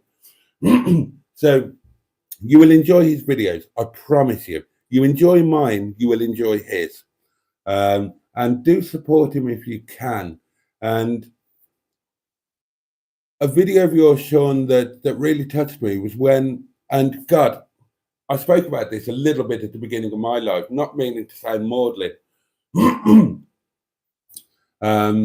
But it's about where do you want to end your days? And I want the last chapter of my life to be back at home, as you mentioned, and that's a very real thing. You want to be. Gosh, it sounds weird, but when it comes to it, I want the last moments to be, well, not the last moments, but the last moments of my memory or whatever. I don't want them to be here in the Peak District where I live now. I love it here. You know how much I love Windy Bottom. You know how much I love this cottage. But my history isn't here. So when it comes to it, I want to be back in Bethania, back in Bethania or Bethel in Gleneath, if and then when the necessary has to be done, it needs to be a Slóid Coed, and then I would want nothing more than to be scattered on the Penrue like my family on the family mountain. Gosh, that was all a bit deep for this time, wasn't it? And it has now gone midnight, darling. So do start saying your good nights, because it is that time.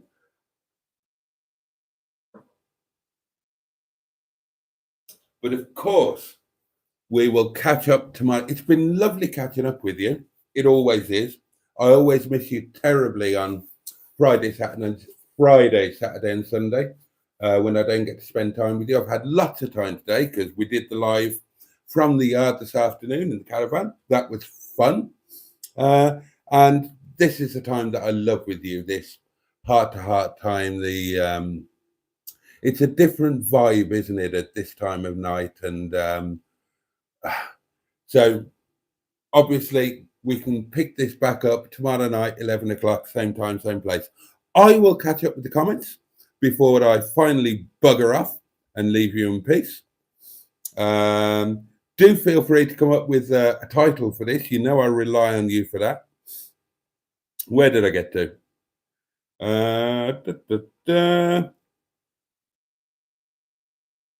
Diddly-doo, diddly-doo. Oh gosh, Simone. Spring onion smells better than the neighbour's habit.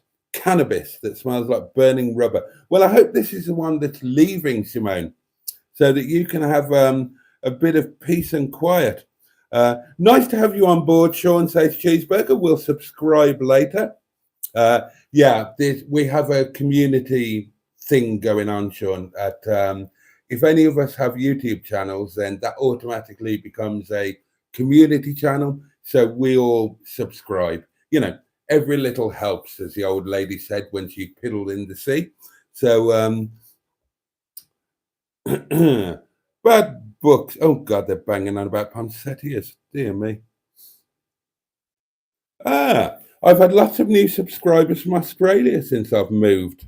I wonder if that's the old New South Wales thing. I wonder if it's to do with expats or descendants of expats who have a connection with South Wales, maybe. Oddly enough, I almost had two visits from Australia. My best friend from school started a new life in Australia many years ago. And the last time I saw him, his name's Chris Mills. He will probably watch this at some point. And we never saw each other after the age of 16 when we left school. I think he stayed on to sixth form. They declined my offer to join sixth form, and I went off to college to do my A-levels instead. Well, actually, I went off to Belgium to become a professional cyclist. But then I ended up doing A-levels at college. I did them in 1 year instead of two, and then obviously went on to a degree.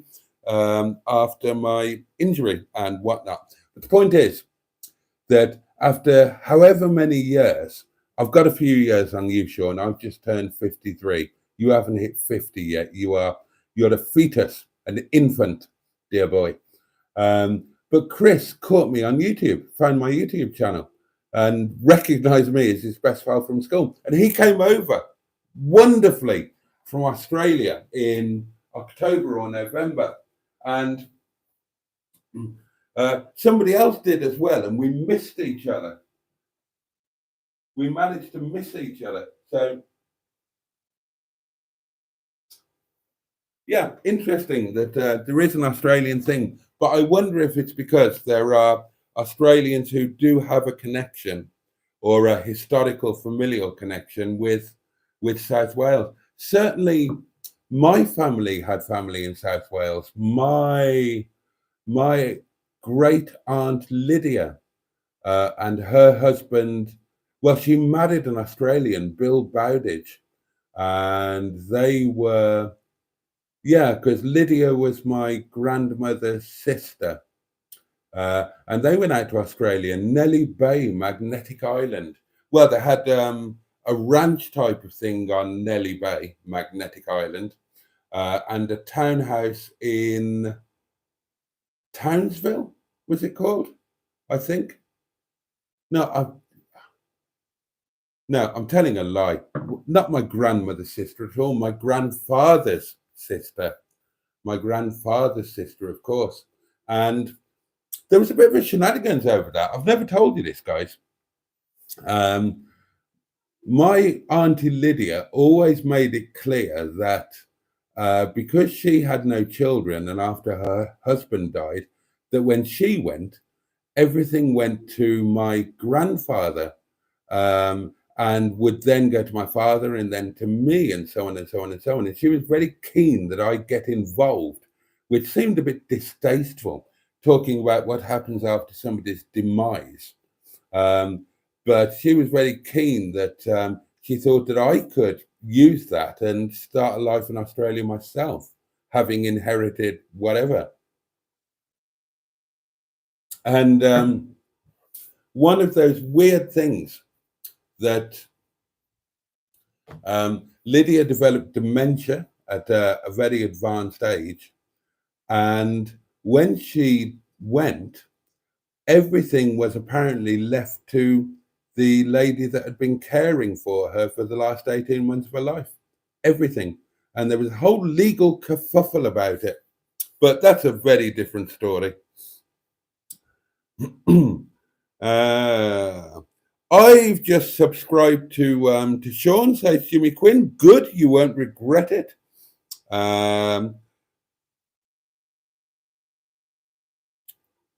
Right. Sean says, I've been talking about it for 2 years. Yeah, well, I know that now because I have been going back over your videos. Then in September, I started sorting all of my stuff without knowing that I would move a few months later. And then the entire move was done within a month. Yeah, sometimes it's better to do these things in a heartbeat, isn't it? And just, it's a bit like diving off the high diving board or jumping off if you prefer to go feet first or fetus firstus. Sometimes you're better off not overly thinking about it and just doing it and worrying about how cold the water's going to be when you're in it rather than in advance. I hope it's going to be a life-changing thing for you, mate. I really do. And it looks as if it's already going to be. Again, the idea of living in that one room in London, to me, it almost seems like imprisonment. And what you have now seems like freedom by comparison. Oh, hello, Bob's kicking off again.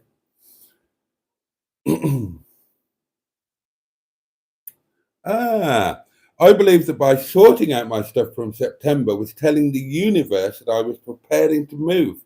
So I was ready when the perfect house came up at the start of December. Bugger off, Cheeseburger, telling me to shut up. Oh, okay. There's video. Right, video coming out 7 a.m. tomorrow. I will look forward to that. Simone's asking Sean, well, Simone, just honestly sub to the channel. I promise you. Simone, you're a sensitive soul. I promise you that you will love Sean's channel. I promise you. I know you.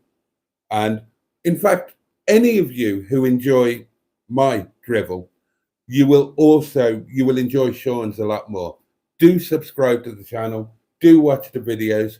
Do support him. He's a nice chap, and I've had a lot of pleasure already from his videos, and I'm sure I will get a lot more as we go on.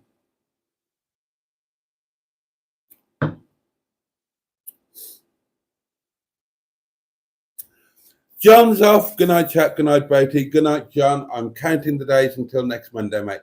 I can't wait to meet you. For those who don't know, next Monday, then we're having a proper community get-together.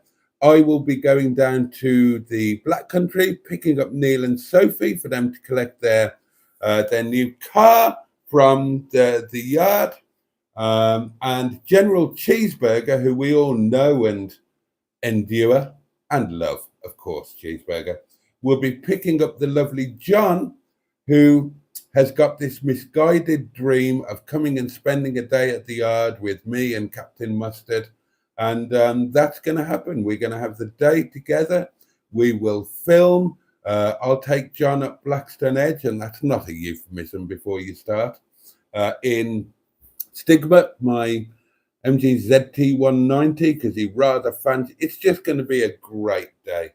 A great day. I love the fact that our virtual community has become a real life thing as well. And I'm so looking forward to this year and everything that it brings for us and the community.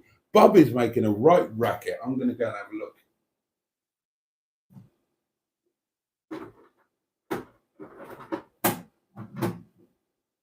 No, it's all noise and no action. Bob is not going to be repaired tonight. We will see what tomorrow brings. Bad Book says, Bad Books is Mark, of course. Sean, hello. I've seen a few of your videos. Boaty has been showing how to not fix an ice maker. I have, yeah. That will work tomorrow. I guarantee it. Good idea, Neil. Neil's just pinged me. Excellent idea. We will do that on Monday. Oh, Cheeseburger, you are a legend. Cheeseburger has come up with what will be the title for this live stream. Video title, A Real YouTuber Turned Up. And yeah, I have to take that on the chin. Sean's got 50,000 subscribers. I've got about 13. So I will take that, and that will be the title. Jimmy, that will not be the title, and you should be ashamed of yourself. Hope you enjoyed your spot in the limelight on Boaty's Notches, Jimmy. I thought that deserved a second. Oh, I like that. A real YouTuber turned up. And congratulations on the numbers your recent videos have done, Sean. Very well deserved. They will continue to rise. The story that you've got going on, go with it. And not that it's for me to advise you, but, you know, the daily vlog thing, I think they're brilliant. And I think they would really work for you. And I think they would do great numbers. You do them fantastically. It's just, you're very natural with them. You give an absolute insight, and people will become very emotionally invested in that, more so than the allotment vids or any of the other vids. So I would consider going with, if not daily, then certainly frequent, in exactly the same way that you're doing now. And those will do great numbers, and great numbers means a better income stream for you. So just my 2 pence. Feel free to ignore me. You're more successful than I am. Of course you should ignore me. Now we're talking about cats. He's got lovely cats, Simone. He's got lovely cats. Two little black chaps. And oh, God Almighty! And talk about a tearjerker, Sean. If you're still watching, I watched the video. Your last visit to the allotment, where Rusty. Oh God! And the ending of that, where Rusty walked away and looked back at you. Bloody hell! That was a tearjerker. That was.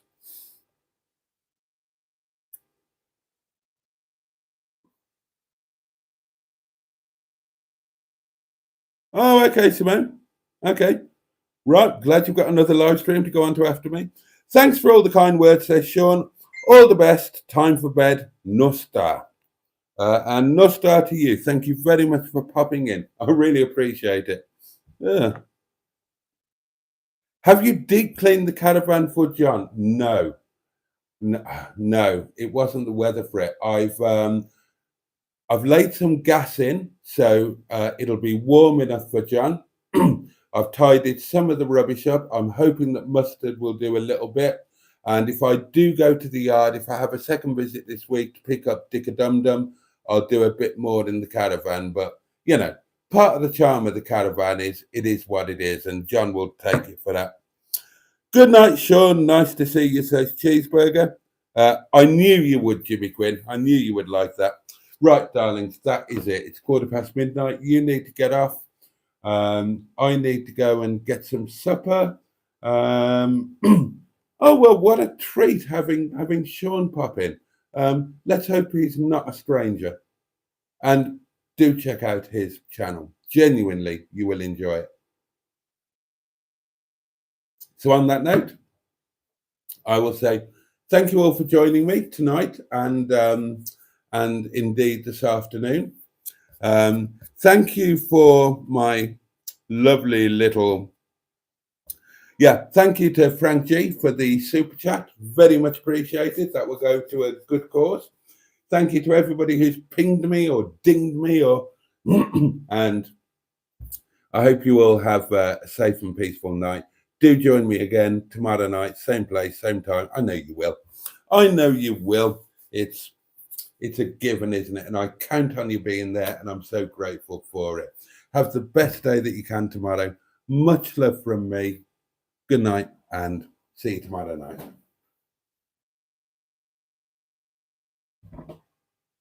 Oh, so for Chew, and in a very real and legally binding sense, bosh. Good night.